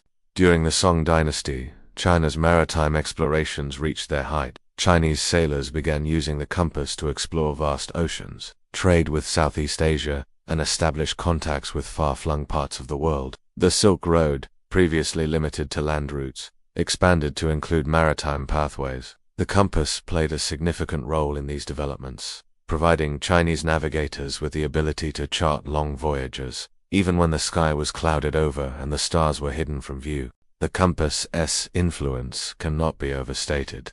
It allowed China's naval dominance to spread across Southeast Asia, India, the Middle East, and even East Africa. The most famous of these voyages was Zheng He's 7 expeditions during the Ming Dynasty, where Chinese fleets sailed across the Indian Ocean, establishing diplomatic relations and trade links with numerous foreign powers. Zheng He's fleet, equipped with compasses and advanced navigational tools, was able to navigate these vast distances with an unprecedented level of accuracy. One of the most notable archaeological finds related to the compass is the discovery of shipwrecks off the coast of Zhejiang province. Dating to the time of Zheng He's expeditions, these wrecks contained compasses and nautical charts, giving us invaluable insight into China's maritime prowess. The compasses found aboard these vessels were crafted with bronze, a material that could withstand the harsh conditions of the sea, and they provided navigational stability over long distances. While the compass originated in China, its influence quickly spread to other parts of the world,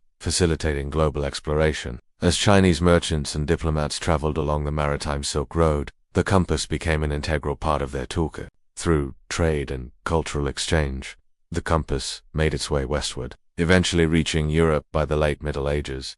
It was this European adoption that helped fuel the age of exploration, as mariners like Christopher Columbus and Vasco da Gama relied on the compass to chart new trade routes and discover uncharted lands. From the distant shores of China to the vast expanse of the Atlantic Ocean, the compass helped reshape the global world map. The tool that had once guided merchants and explorers from China to India, Africa, and Southeast Asia now guided European sailors as they set sail to the New World. By the time European explorers began their voyage, the compass had become indispensable for navigation. In addition to its influence on European exploration, the compass helped spark cross-cultural exchanges between distant civilizations. Chinese sailors, traveling along the Indian Ocean, encountered Arab, Persian, and Indian sailors, each contributing their own innovations and ideas. The use of the compass helped catalyze these exchanges, creating a global network that connected the East and the West today. The compass continues to influence modern navigation, with GPS technology tracing its lineage back to this ancient Chinese invention. In fact, the global positioning systems that guide modern airplanes, ships, and cars owe their origins to the compass and the early Chinese mariners, who used it to venture into the unknown. It is a testament to the power of ancient Chinese ingenuity that a tool once used for geomancy has now evolved into a cornerstone of modern global travel and commerce. The journey of the compass from its origins in geomantic practices to its global navigation revolution is a reminder of the ancient Chinese ability to innovate and adapt. What began as a tool for aligning buildings in harmony with nature became the key to unlocking the world's ocean, allowing China to dominate maritime trade and exploration for centuries. From the Ming Dynasty's naval expeditions to the global age of exploration, the compass's legacy continues to guide our way, a lasting reminder of the genius that created it. Imagine the early explorers of the Ming Dynasty, standing at the bow of their ships, a compass in hand, facing the unknown. The hum of the ship's wooden hull, the whistle of the wind, and the distant calming sight of the horizon were guided by a single device that connected China as ancient past with the future of the world as ocean. The compass, a simple yet profound invention, continues to chart our course through time, symbolizing the enduring power of human curiosity, invention, and exploration. The innovations of ancient China have had an enduring impact on the world, with contributions that stretched far beyond the boundaries of the empire. Many of the essential technological advancements that came from China shaped not only the course of Chinese history but also transformed the rest of the world. Through trade routes such as the Silk Road, Chinese inventions spread to distant lands, sparking a global exchange of goods, ideas, and technologies that have left lasting marks on civilizations throughout history. These innovations have influenced everything from warfare to education to exploration and commerce, shaping not only the trajectory of China but also that of many other cultures across the globe. At the heart of these technological advances were inventions like paper, gunpowder, and the compass. These tools, born from practical needs, but ultimately possessing transformative power, became foundational to human progress. As we explore the legacy of these inventions, we come to understand how the flow of ideas and technologies through the Silk Road has been instrumental in connecting East and West, shaping human civilization on a global scale. The invention of paper stands as one of the most significant innovations in human history. While it is often attributed to Cai Lun of the Han Dynasty, the evolution of papermaking was a gradual process that began long before his time. Initially, the Chinese used materials such as bamboo, wood, and silk for writing, but these materials were cumbersome and expensive. Cai Lun's breakthrough was the creation of a lightweight, inexpensive material that could be enabling a leap forward in communication, record-keeping, and education. Paper revolutionized the way people across China and, eventually, the world could preserve knowledge. The early use of paper in ancient China focused on administrative tasks, such as writing imperial decrees, record-keeping, and tax documentation. However, its utility expanded as the technology evolved. The invention of paper played a vital role in the flourishing of Confucianism and Taoism by allowing religious and philosophical texts to be disseminated widely. The spread of paper technology via the Silk Road brought it to the Islamic world, where it quickly became an essential tool for the rapid expansion of Islamic scholarship during the Golden Age of Islam. Manuscripts were now easier to produce and more widely accessible. The Abbasid Caliphate in Baghdad, for instance, embraced paper for the creation of scholarly works that advanced mathematics, astronomy, and medicine. The advent of paper ultimately led to the invention of printing, which played a pivotal role in the development of the printing press in Europe. Without paper, the printing press may never have been possible. The proliferation of printed books during the Renaissance transformed Europe, revolutionizing the transmission of knowledge, catalyzing the Reformation, and laying the foundation for the scientific revolution. Today, paper remains one of the most significant inventions in human history. While digital communication and technology have altered how we consume information, paper continues to serve as the backbone of modern literacy and administration, whether in education, journalism, or legal systems. The legacy of paper is ubiquitous. It represents a profound cultural shift from oral traditions to written records, shaping how humans record, preserve, and share knowledge across generations. Gunpowder, a seemingly innocuous substance first discovered by Chinese alchemists searching for an elixir of immortality, ultimately revolutionized military tactics and altered the course of human history in ways that were unforeseen by its inventors. The accidental discovery of gunpowder in the 9th century led to the creation of weapons that would forever change the nature of warfare. Initially used for fireworks, the explosive properties of gunpowder were quickly adapted for military purposes. By the 10th dynasty, fire arrows and bombs were being used as military weapons, designed to set fire to enemy formations and fortifications.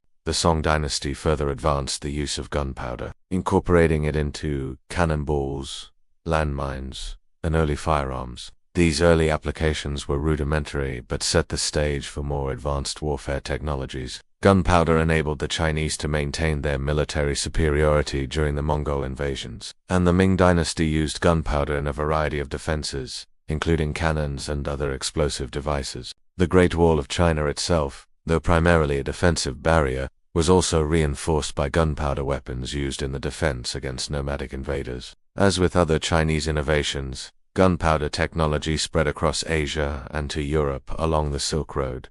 By the 13th century, the Mongols, who had been exposed to Chinese gunpowder technology, used it in their invasions of Europe and the Middle East, leading to the development of early artillery in these regions.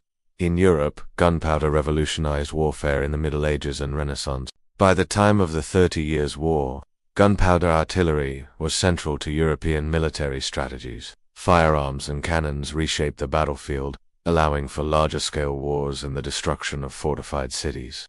Gunpowder, in its various forms, remains a vital component of modern military weaponry. It has been integral to the development of modern firearms, ammunition, and explosives, and its invention catalyzed the global militarization of the modern age. Gunpowder changed how wars were fought, resulting in the rise of powerful empires, the spread of European colonization, and the eventual transformation of global power structures. The compass is another great invention that not only shaped China's fate, but also set the course for the age of exploration and the global interaction of cultures. While the magnetic compass is often associated with European explorers like Christopher Columbus and Vasco da Gama, its origins trace back to ancient China, where it was first used for geomancy, the practice of aligning structures according to the flow of natural energy. The earliest compasses used in China were made from lode, a naturally magnetized mineral, which was mounted on a bronze plate. The Chinese used this compass for divination and orientation, a tool to align homes and temples with the earth's energies.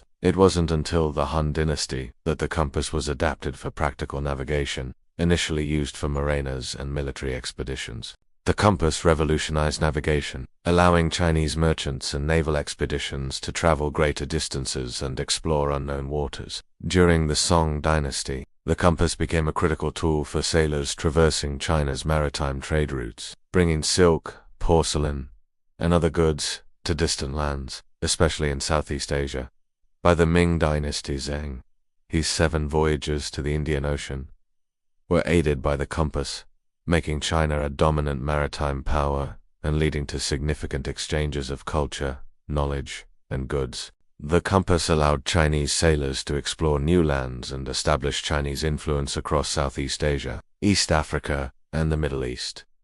As with other Chinese inventions, the compass spread westward along the Silk Road and eventually reached Europe, where it transformed exploration. European navigators, aided by the compass, were able to embark on voyages that connected Europe to Africa, the Americas, and beyond. The compass's role in navigation would eventually become one of the cornerstones of the age of exploration and the colonial expansion of European empires. Today, the compass is still fundamental to navigation, both in aviation and maritime travel, and has become embedded in modern technologies. From satellite navigation systems to GPS devices, the compass's invention changed the course of history by enabling global exploration and the exchange of goods and ideas, reshaping the world's cultural, political, and economic landscape. The Silk Road was not merely a trade route for physical goods, but also a vehicle for the exchange of ideas, culture, and technological innovations. As China began to interact with other civilizations along these routes, paper, gunpowder,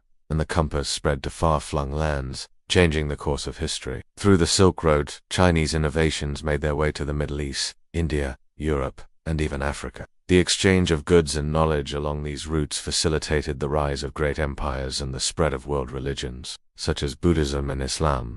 It also spurred scientific advancements, as scholars in the Islamic world began to study Chinese texts on medicine, astronomy, and mathematics, incorporating Chinese inventions into their own practices. The legacy of ancient Chinese inventions is both profound and lasting. The compass, paper, and gunpowder reshaped not just China, but the entire world. From global exploration and military conflict to the dissemination of knowledge and the preservation of culture, these innovations have had an enduring impact on human civilization. Their influence continues to be felt today in the technologies we use, the global systems we navigate. The story of ancient China's contributions to the world is one that continues to unfold, layer by layer, revealing more than just the technological achievements that transformed China itself, but also those that shaped the global landscape. While many of the most iconic Chinese inventions, gunpowder, paper, the compass, and others have long been recognized for their monumental impact on history, the true scope of their influence continues to expand. As modern scholars, archaeologists, and historians unearth new discoveries, we gain a deeper understanding of the ingenuity, vision, and resilience that defined ancient China's technological innovations. Ancient China's contributions to the world go far beyond mere technological advancements. They represent the convergence of practicality, philosophical thought, and cultural values. These inventions were born out of necessity and a desire to improve life, whether through more efficient agricultural tools, methods of navigation, or advancements in communication. Yet, over time, these creations transcended their original uses, becoming pivotal elements of global development. Take paper, for instance. While initially created for the practical purpose of record-keeping and communication, paper's influence extended to education, literature, art, and philosophy. The spread of paper along the Silk Road catalyzed the Islamic Golden Age, where it played a crucial role in preserving and expanding knowledge. Later, in Europe, paper would form the foundation for the printing press, further changing the world's relationship to knowledge, politics, and culture. Similarly, gunpowder, originally used for medicinal purposes and alchemical experiments, ultimately became a weapon that transformed the nature of warfare. The spread of gunpowder through trade routes not only reshaped military strategies in Asia but revolutionized the development of weaponry in Europe, sparking global shifts in power dynamics and territorial control. The impact of gunpowder was not simply confined to military history, it also affected the progression of trade and exploration. As nations sought to protect and expand their territories, the compass, one of the most vital inventions in human history, serves as another example of how ancient Chinese inventions stretched their impact beyond borders. Originally used for geomancy, the compass, as transition into a tool for navigation, marked a pivotal shift in how the world would connect. Chinese navigators used the compass to venture into the open seas and navigate the Silk Road, paving the way for global exchanges that transcended borders.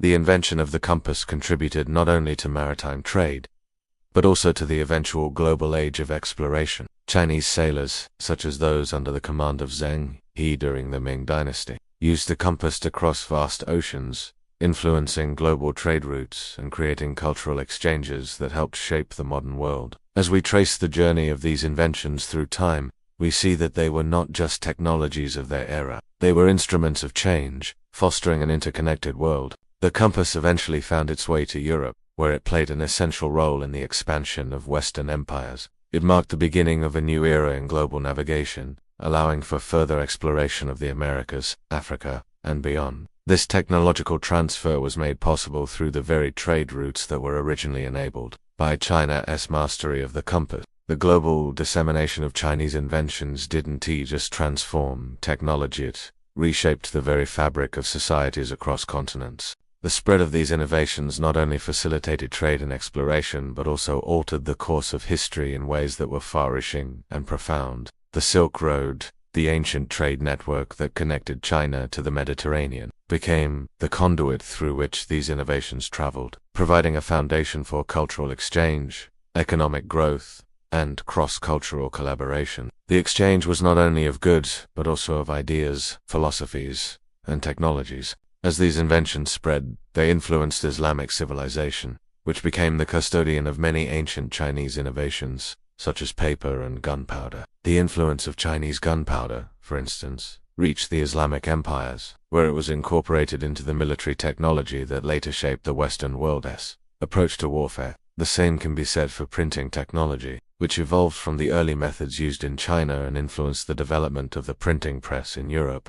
Without paper and ink, the Renaissance might never have occurred, and the subsequent Reformation, Enlightenment, and the age of scientific discovery may have been delayed. Today, we continue to benefit from the legacies of these ancient Chinese inventions. Paper, gunpowder, and the compass continue to shape the modern world in profound ways, even as we evolve into an age of digital communication, space exploration, and advanced weaponry. The principles that guided their creation, the pursuit of knowledge, the application of natural resources, and the desire for practical solutions to everyday problems still resonate in modern scientific and technological practices. The invention of paper, for example, paved the way for modern printing technologies and digital media. Gunpowder's descendants, in the form of explosives, continue to be used in everything from mining operations to the defense industry.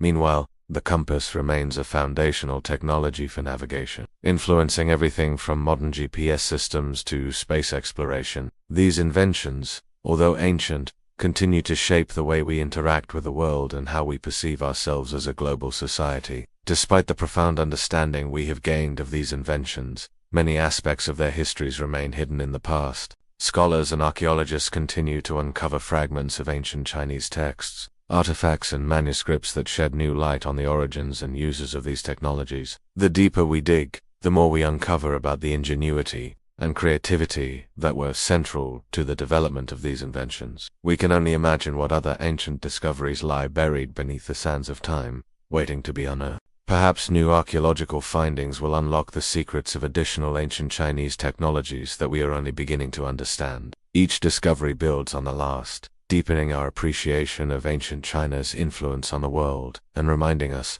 that there is still so much to learn from the past. As we reflect on the legacy of ancient Chinese inventions, we realize that their impact transcends time and geography. These innovations have not only helped shape the course of human history, but have also set the stage for our modern world. They remind us that progress is not a linear path but a continuum of discoveries that build upon each other, often in unexpected ways. The mysteries that remain hidden in the past call us to continue exploring, to uncover the forgotten histories and the untold stories of the people who shaped our world. These discoveries are not just about technology, the pursuit of knowledge, and the ability to create solutions to the challenges of the world. By continuing to explore the depths of ancient Chinese history, we honor the ingenuity of those who came before us and ensure that their contributions continue to shape the future. In conclusion, the innovations of ancient China stand as a testament to human ingenuity, perseverance, and the eternal quest for knowledge. From the creation of paper, which revolutionized communication, to the development of gunpowder and the compass, which changed the course of history, these inventions remain vital to our modern world. As we continue to unearth the mysteries surrounding their origins and evolution, we gain a deeper understanding of the legacy left by ancient China, legacy that has shaped and will continue to shape the world for centuries to come. The emperor and the imperial court in ancient China were not merely political figures but were central to the country's technological innovations. They were both the patrons and the beneficiaries of the most important inventions, wielding power not only over land and people but also over ideas and technological advancements. These technological innovations, whether paper, the compass, or gunpowder, were not simply tools that transformed daily life for the common people, but essential instruments for maintaining the emperor's rule and influence over both domestic and foreign affairs. The emperor's direct control over military technologies, such as gunpowder and the compass, exemplified how the ruling elite used these innovations to secure their power and dominance. The invention of gunpowder, for example, could not have come at a more opportune time for the emperor. The ability to use explosive devices, fire arrows, and landmines dramatically changed the nature of warfare, providing the emperor with the upper hand in defending the empire's borders and asserting dominance over rebellious regions within the empire. Gunpowder's military applications did not just protect the emperor's reign, they solidified his ability to project power beyond the empire's boundaries, expanding the reach of his influence across Asia. Similarly, the compass, a tool initially used for geomancy, became an essential asset for the imperial navy. In the vast maritime trade networks that China developed, the compass allowed sailors to navigate unfamiliar seas with greater accuracy, opening up new trade routes along the Silk Road and beyond. The emperor, with his control over the military and the navy, was able to exploit these technologies to increase China's foreign relations, secure alliances, and expand commerce. The emperor's strategic use of such technologies played a key role in ensuring China's dominance in both land-based and maritime warfare. The emperor's leadership also enabled the mass production of these technologies, with an emphasis on military, administrative, and social benefits. The centralization of China's governance meant that innovations like the compass and gunpowder were not developed in isolation,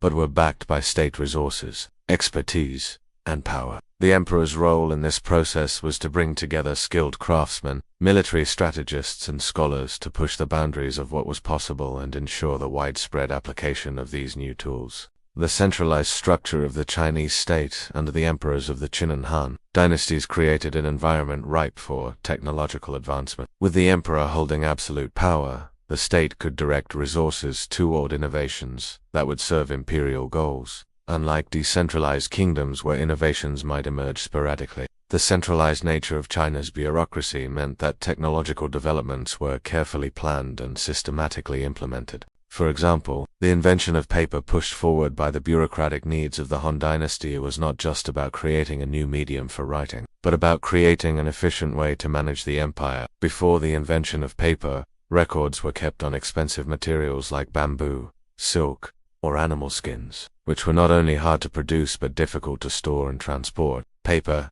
being cheaper and easier to produce, allowed for more extensive records. This change was revolutionary for the emperor's bureaucratic system, allowing for the easy flow of information throughout the empire, from tax records to military conscriptions. The state's support of the paper-making industry also had a direct impact on governance. The empire's vast bureaucratic machine relied on extensive documentation to maintain control over its millions of subjects. The production of paper became an imperial priority, enabling the growth of administrative and military systems that were the backbone of China's power. As the empire expanded, the need for efficient communication grew, and paper allowed for the swift distribution of orders, laws, and tax assessments. The ability to duplicate and store information on paper transformed the empire's ability to manage not only its military but its social and economic systems as well. Furthermore, the state's investment in the development of military technologies, such as gunpowder weapons, directly tied into the emperor's desire to maintain control over the empire's vast borders. The strategic use of gunpowder in battle enabled the emperor to suppress internal rebellions and defend against external invasions. The emperor's use of these innovations not only served military purposes,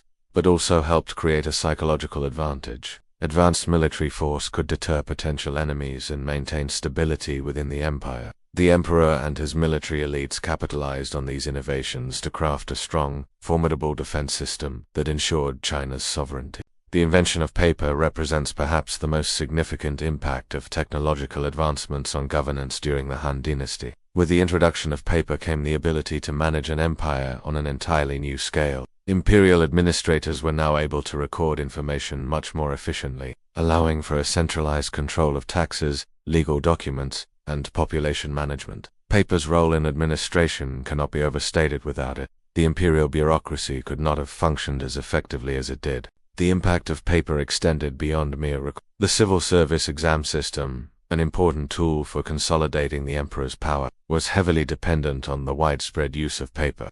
The examination system, which became the foundation of the Chinese bureaucracy, required the production of vast amounts of printed materials for preparation and testing. With paper, the imperial court could ensure that scholars across the empire had access to examination materials, enabling the recruitment of talented and capable individuals into positions of power. The invention of paper also contributed to the spread of Confucianism, which became the dominant philosophical framework guiding Chinese governance. Confucian texts, now easier to copy and distribute, were widely circulated among both the elite and the general populace. This helped solidify the emperor's position as the rightful ruler of China, ordained by heaven, and reinforced the system of governance based on merit and virtue. Paper thus served as a conduit for both practical governance and ideological unity, ensuring the emperor's ideas and policies permeated all levels of society. In summary, the emperor's control over technological innovations was a key factor in China's ability to maintain a strong, unified empire. Whether through the strategic use of paper to enhance bureaucracy and communication, the deployment of gunpowder in warfare to assert dominance, or the use of the compass to extend China's influence over the seas, these innovations were essential tools in the emperor's arsenal for maintaining control. The centralized nature of China's governance enabled the emperor to direct resources and talent toward the development of these technologies, ensuring that they served both immediate and long-term imperial goals. In the following section, we will explore how the military elite leveraged these inventions in their efforts to defend the empire, expand its borders, and assert dominance over rival states. The role of the elite in the practical application of these innovations played a crucial role in the success of the Chinese empire throughout its history. The history of ancient China's military prowess is deeply intertwined with its innovative use of technology, particularly in the form of gunpowder and the compass. These two inventions would not only revolutionize Chinese warfare, but would serve as integral tools for the military elite in expanding China's borders, defending its sovereignty, and securing its influence on the world stage. By examining the strategic role these innovations played in both land-based warfare and naval exploration, we can gain a deeper understanding of how China's military elite utilized these tools to shape their empire's destiny. The development of gunpowder in China marked the beginning of a new era in warfare. What started as an alchemical experiment by early Chinese scholars in search of the elixir of immortality quickly transformed into a game-changing invention that would alter the course of history. Gunpowder's potential as a weapon of war was quickly recognized, and its use by the military elite became a critical factor in the defense and expansion of the Chinese empire. Fire arrows, bombs, and early firearms made their debut on the battlefield during the Tang's and Song dynasties. These weapons were not merely tools of destruction, they were psychological instruments that greatly impacted the morale of enemy forces.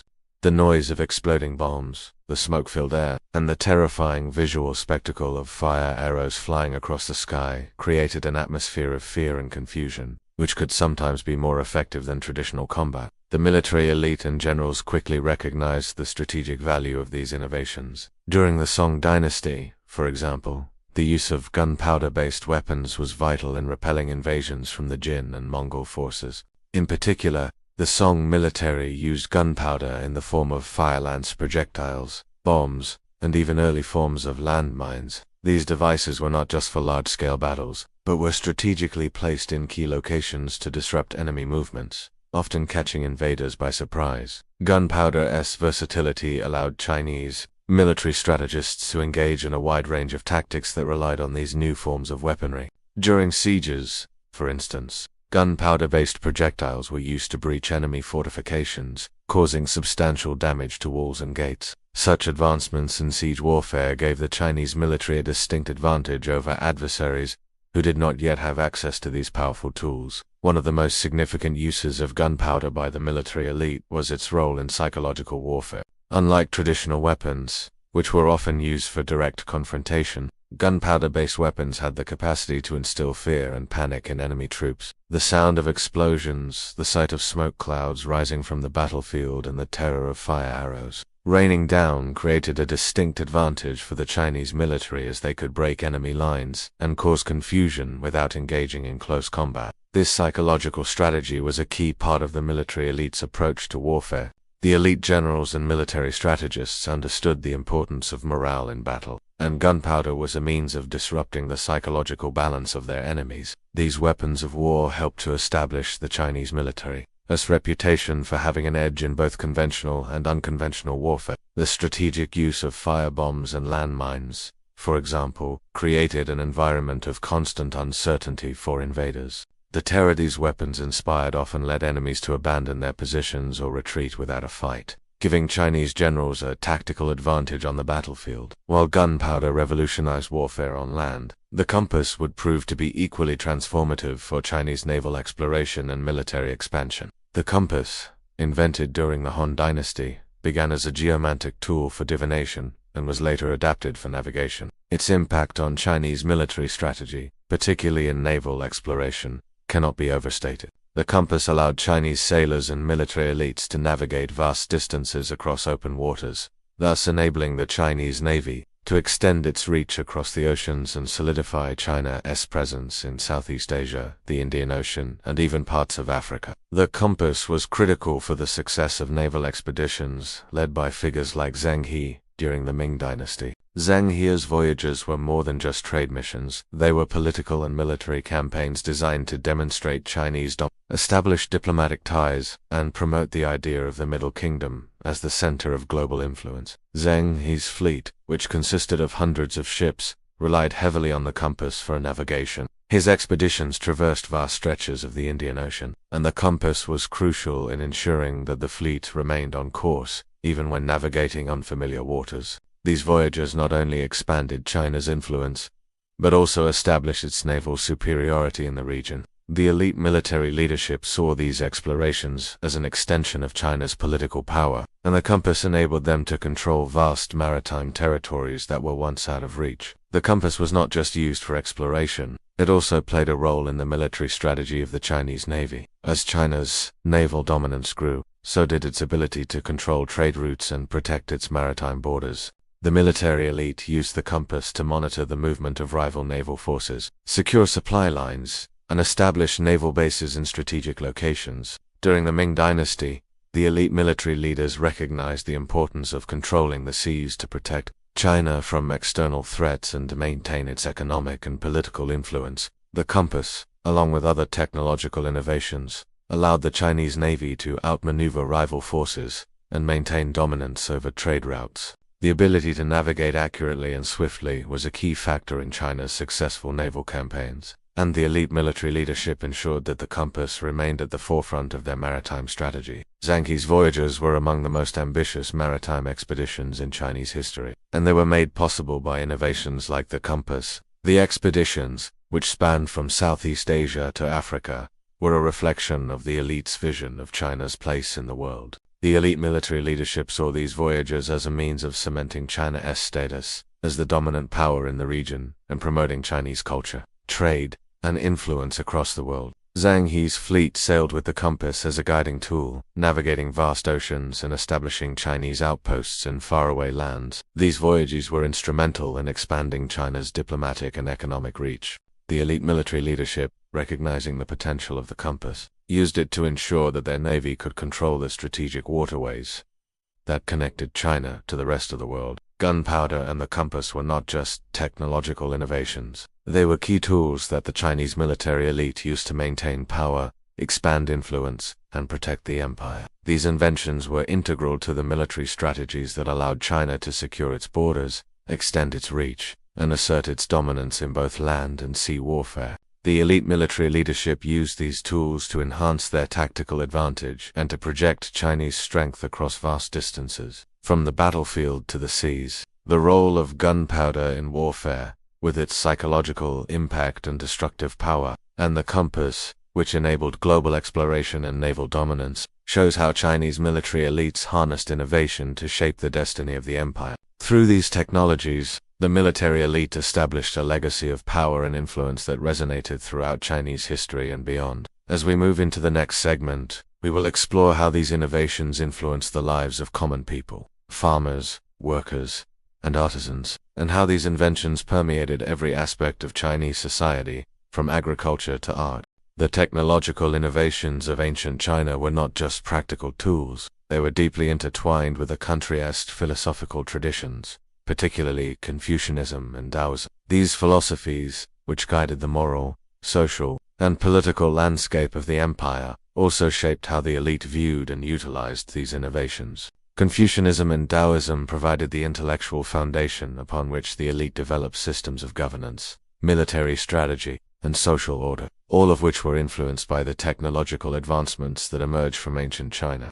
The inventions of paper, the compass, and gunpowder were not only crucial to daily life, but were also powerful vehicles for spreading and reinforcing these philosophical ideals across the empire. Confucianism, with its emphasis on order, harmony, and moral governance, had a profound impact on the development of China's administrative structures and technological advancements. The Confucian ideal of a well-ordered society, governed by virtuous rulers and educated officials, was reflected in the way the elite utilized new inventions like paper. For Confucian scholars and the bureaucratic elite, the advent of paper was nothing short of transformative. It allowed for the mass production of records, documents, and books, which facilitated the dissemination of Confucian teachings, administrative orders, and legal codes throughout the empire.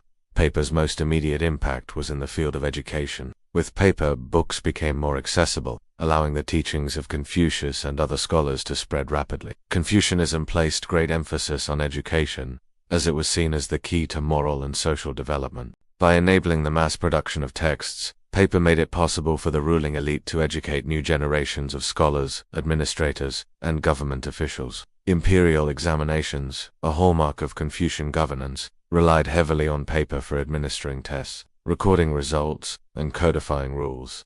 The Confucian bureaucracy, which governed the vast empire, was built on these systems of written records, and paper played a crucial role in maintaining the structure and integrity of that system. The use of paper in the bureaucratic system went beyond education. It was central to the administration of law and governance. Written records kept track of taxes, land ownership, military conscription, and official correspondence. Paper-based documentation became a vital tool for the elite to exercise control and maintain order across the empire. The centralization of authority under the emperor, as well as the widespread dissemination of imperial decrees, was made possible through paper, which allowed for the efficient management of the vast territories of China. The application of gunpowder, another great invention of ancient China, was also influenced by Confucian ideals. Though gunpowder was primarily used as a military tool, its use within Confucian governance and philosophy can be understood as a tool for maintaining order and protecting the empire. Confucius himself believed that peace and stability were paramount for a harmonious society. Gunpowder's potential as a weapon in defense of the empire was therefore seen as a necessary, though violent, means of protecting that peace. Its use by the military elite helped ensure that China remained unified under the emperor's rule and defended against external and internal threats. However, Confucianism's influence on gunpowder use also extended to its philosophy of restraint. Confucius advocated for the well-being of all people, and while the military elite would use gunpowder to defend the empire, they would also need to use it judiciously, with a focus on maintaining social order. This balance of using force only when necessary reflected the Confucian idea of moral leadership. A ruler should only resort to violence when it was in service of the greater good of society. Taoism, with its emphasis on balance, harmony, and simplicity, also played a significant role in shaping the technological and philosophical landscape of ancient China. Where Confucianism focused on social harmony through moral governance, Taoism promoted a more naturalistic approach to life, encouraging individuals to live in harmony with the rhythms of nature. This emphasis on balance and alignment with natural forces influenced the development and use of several key Chinese inventions,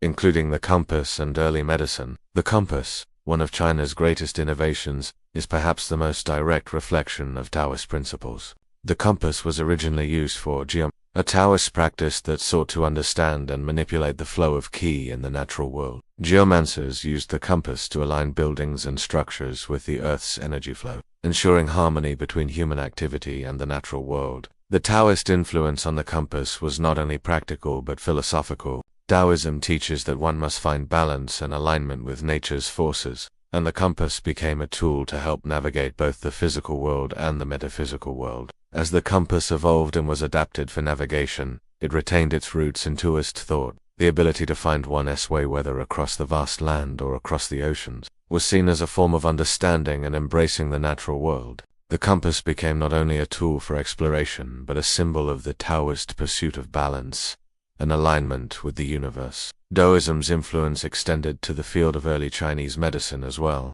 Taoist philosophy held that health and well-being were a result of the harmonious balance of qi within the body. Innovations in early Chinese medicine, including acupuncture, herbal remedies, and the development of diagnostic tools, were influenced by this understanding of balance. For the elites, Taoist medicine became a way to maintain their health and ensure that they could carry out their roles as rulers, administrators, and scholars effectively. The elitist relationship with Taoist thought and its practical applications in medicine underscored the deep connection between innovation, philosophy, and the ruling class's efforts to maintain control over both their own well-being and the empire's stability. The innovations of ancient China paper, the compass, gunpowder were not merely the products of intellectual curiosity, they were deeply embedded in the philosophical and cultural fabric of Chinese society. Confucianism and Taoism, the two dominant philosophical schools, shaped how these inventions were utilized by the elite in governance, military expansion, and social order. Confucian ideals of order and education transformed inventions like paper into tools of governance and social cohesion, while Taoist principles of balance and harmony influenced the design and use of tools like the compass and early medicine. Together, these philosophies not only shaped the inventions themselves, but also determined how these tools were integrated into the structures of power and influence. The elite, from the emperor down to the military leaders, used these technologies to maintain control over the vast empire, ensuring that China remained unified and powerful. The legacy of these innovations, rooted in the philosophical traditions of ancient China, continues to influence global civilization today, demonstrating the profound connection between technology, governance, and culture. As we move forward in history, it is clear that the philosophical underpinnings of ancient China's inventions laid the groundwork for the society we see today.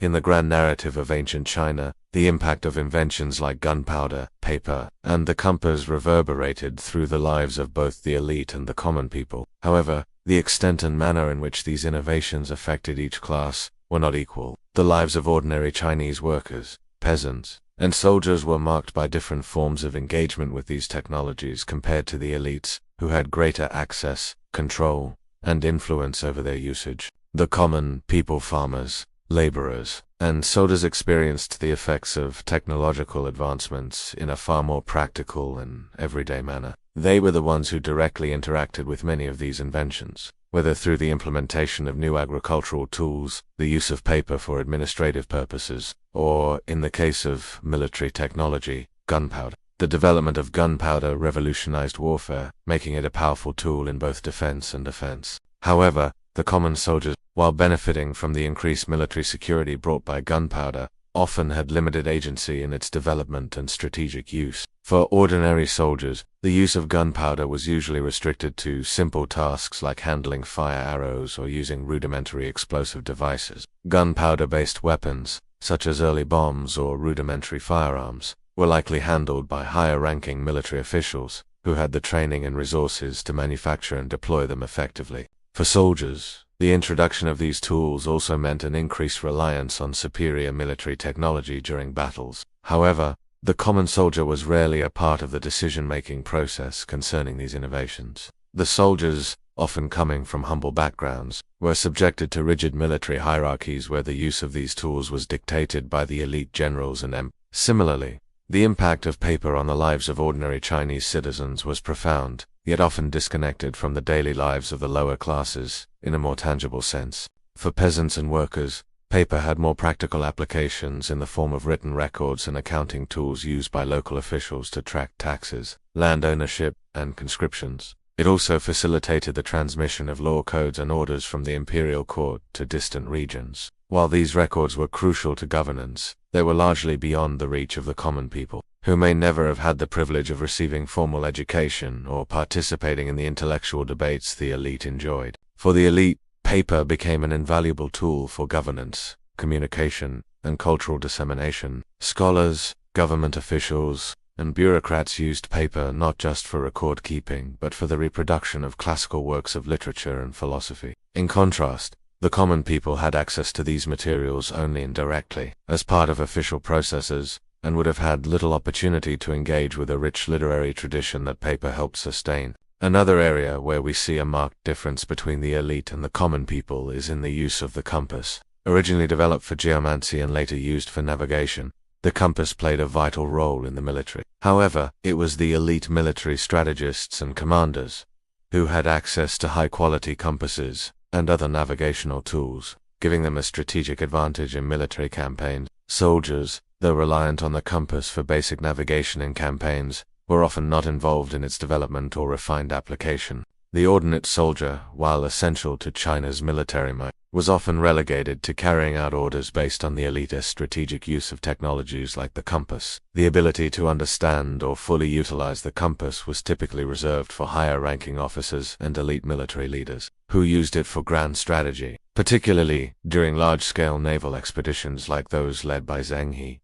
While innovations like gunpowder, paper, and the compass did have broad societal effects, the access to their benefits was highly unequal. The elite, including the emperor, imperial bureaucrats, and military commanders, controlled the development and deployment of these technologies, often reserving them for their own use. In contrast, the common people had limited access, often using only the end products or applications of these inventions, without the ability to influence their creation or broader societal use. Gunpowder-based technology exemplified this disparity. The production of early firearms, explosive devices, and sophisticated siege weaponry was closely guarded by the military elite. These innovations were essential for maintaining the empire's borders and ensuring military supremacy. But the ability to create, manage, and deploy these weapons was controlled by the emperor's generals and strategists. Common soldiers were taught how to use these weapons but were not involved in the sophisticated aspects of their design or manufacturing. This unequal distribution of gunpowder technology also extended to its use in the defense of the empire's borders. While gunpowder allowed the empire to hold off invaders with greater effectiveness, it was not the common peasants or workers who directly benefited from this defensive power. Instead, the nobility and military elite were the primary recipients of the security that gunpowder provided. In contrast, paper played a central role in the everyday lives of the ruling elite, particularly in administrative, educational, and legal functions. Paper allowed the elite to document laws, military conscriptions, and tax code stools that were essential for governance and control. In a highly centralized bureaucracy, it was the elite who were educated in the use of paper for official purposes, while the common people were typically excluded from this domain. The use of paper in education further entrenched this inequality. Confucianism, which deeply influenced the governance of ancient China, emphasized the importance of education for the elite. Paper allowed for the widespread dissemination of Confucian texts, ensuring that the intellectual class was thoroughly versed in the moral philosophies that governed both political rule and social order. The common people, however, had little access to this educational material, and their exposure to literature was often limited to legal or practical documents rather than the philosophical texts that shaped governance. The compass, while a remarkable innovation in navigation, was also primarily utilized by the military elite and navigators in the imperial court. The ability to explore and expand China's influence, especially through maritime expeditions, was made possible by the elite's access to navigational tools like the compass. While the common people undoubtedly benefited from the security that these explorations brought, they had no direct involvement in the expansionist activities of the elite. The compass allowed the ruling class to not only extend China's reach into foreign lands, but also to control the routes that facilitated trade, diplomacy, and military conquest. The common people, meanwhile, remained largely passive recipients of the results of these strategic movements. The technological innovations of ancient China, from gunpowder to paper to the compass, played a central role in shaping both the elite and the common people's lives. However, the extent to which these inventions influenced each class was deeply unequal. The elite were the architects of China's technological prowess, controlling the development, implementation, and strategic use of these innovations. They used them as tools to maintain power, consolidate control, and expand influence, whether through military might. On the other hand, the common people interacted with these inventions in their daily lives, using the end products of these innovations without ever participating in their creation or direction. While technologies like gunpowder and paper improved the lives of ordinary workers, soldiers, and peasants, they did so within a structure that kept the decision-making power and access to the most advanced applications firmly in the hands of the elite. This divide between the elite and the common people illustrates how technology, even when revolutionary, is often wielded to serve the interests of those in power. However, the innovations themselves, whether in warfare, administration, or exploration, were essential to the development of China and the legacy it left on the world. Through these technological advancements, China cemented its place in history as a dominant force, one that shaped not only its own destiny but the global trajectory of civilization. The innovations of ancient China, whether gunpowder, paper, or the compass, were not simply born of necessity. They were carefully nurtured, controlled, and disseminated by the elite. The role of the ruling classes was pivotal in shaping how these technologies were developed, regulated, and shared within China and with the outside world. The elite were not only the primary beneficiaries of these inventions, but also the decision-makers who controlled their distribution, ensuring that they were used in ways that would consolidate power, maintain stability, and expand the empire's influence. Gunpowder's development was primarily driven by the need to defend the empire's borders and maintain control over its territories. While the early use of gunpowder was largely experimental, the military elite quickly saw its potential as a strategic asset. Early gunpowder innovations, such as fire arrows and bombs, were used in defending China from both internal rebellions and external invasions. The imperial military elite controlled access to these advanced weapons, ensuring that only trained soldiers and generals could wield the most powerful gunpowder-based technology. As gunpowder technology advanced, it became integral to the empire's defense and expansion. The imperial court controlled the development of new weaponry, from firearms to explosive devices, and used these advancements to exert dominance over neighboring regions. The elite military leaders employed gunpowder in campaigns to secure China's borders, suppress revolts, and expand the empire's influence. By controlling access to these technologies, the ruling elite could maintain military superiority over rival states, and their decisions shaped the course of China's territorial expansion. The imperial government did not just control military technologies. It also regulated the distribution of everyday innovations such as paper. Paper revolutionized administration by facilitating communication across China's vast empire, and it was the elite who managed its production and use. Paper was a critical tool for bureaucrats to record laws, taxes, and military conscription. However, the elite controlled the production and use of paper to ensure that it was used for governance, rather than allowing it to proliferate in ways that could undermine imperial authority. In the early years of paper's widespread use, its production was largely limited to the imperial court and its institutions. Over time, as paper became more accessible, the elite ensured that it remained an essential tool for the ruling class. The bureaucratic class, composed of officials educated in Confucianism, used paper to propagate government decrees, maintain tax records, and produce literature that reinforced the emperor's control. Paper was not just an invention for the common people. It was a means of controlling the flow of information and consolidating the elite's power. By regulating its use, the emperor and his court ensured that their influence over society was maintained, while the elite controlled the dissemination of technological innovations within China. They also played a key role in ensuring that these inventions were spread beyond China's borders, influencing neighboring civilizations and contributing to global technological progress. The Silk Road, which served as the conduit for trade and cultural exchange between the East and the West, was vital in facilitating the movement of technologies such as paper,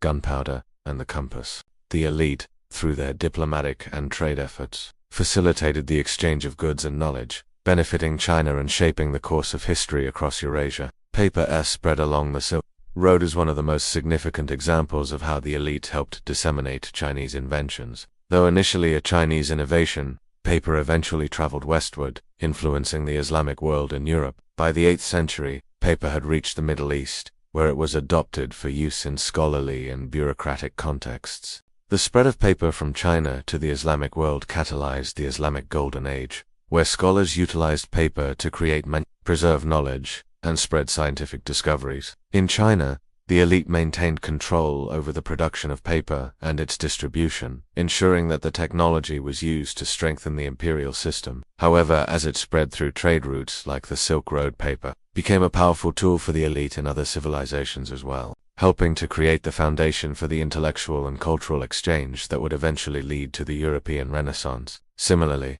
the spread of gunpowder was driven by elite military and political figures. Initially, gunpowder was used primarily for military purposes, but as it spread along the Silk Road, it became a game-changing innovation in warfare across the world. Chinese military elites were keenly aware of the strategic importance of gunpowder and sought to use it to enhance their military strength. By controlling the production and use of gunpowder-based weapons, the elite ensured that China maintained military superiority in Asia. As gunpowder spread to the Middle East and Europe, it revolutionized the art of war. In the Islamic world, gunpowder was used in the development of firearms and cannons, changing the nature of siege warfare and combat. Similarly, in Europe, the elite military class adopted gunpowder technology, leading to the rise of powerful European armies and naval fleets. Gunpowder's influence on warfare would reshape the world, and much of this was facilitated by the elite's control over its use and dissemination. The compass, like gunpowder and paper, was not confined to China. The Chinese elite played an instrumental role in spreading navigational tools, including the compass, to other civilizations. The compass was used to facilitate China's maritime trade and military expeditions. Chinese elites like Admiral Zheng He, during the Ming Dynasty, used the compass in their voyages across Southeast Asia, the Indian Ocean, and even Africa. These expeditions not only showcased China's naval prowess, but also served as a means of asserting China's dominance and fostering diplomatic ties. Through these expeditions, Chinese elites brought back exotic goods, new ideas, and diplomatic alliances, further cementing China's position as a leading power in the ancient world. The compass, which began as a simple tool for geomancy, was transformed into an instrument of global exploration, changing the way China interacted with the world. The elite's use of the compass was pivotal in facilitating trade along the Silk Road, as it allowed merchants to travel with greater accuracy and confidence, bringing Chinese goods and innovations to new regions. The role of the elite in the spread and application of ancient Chinese innovations cannot be overstated. By controlling and utilizing gunpowder, paper, and the compass, the Chinese elite ensured that these technologies were not only central to the maintenance of power within the empire, but were also integral to China's influence on the world stage. The military elite used these tools to maintain and expand the empire's borders, while the imperial bureaucracy employed innovations like paper to strengthen governance and consolidate control. Beyond China's borders, the elite were crucial in facilitating the exchange of these technologies along the Silk Road. Through trade, diplomacy, and military expeditions, the Chinese elite ensured that their inventions reached distant lands, shaping the course of history across Asia, the Middle East, and Europe. The legacy of these innovations continues to resonate today, with the enduring influence of paper, gunpowder, and the compass still felt in modern society. In the grand sweep of history, the elite's role in shaping the course of technological innovation and global exchange remains one of the most significant aspects of China's legacy. By controlling and disseminating these inventions, the elite ensured that ancient China not only thrived, but also left an indelible mark on the development of human civilization.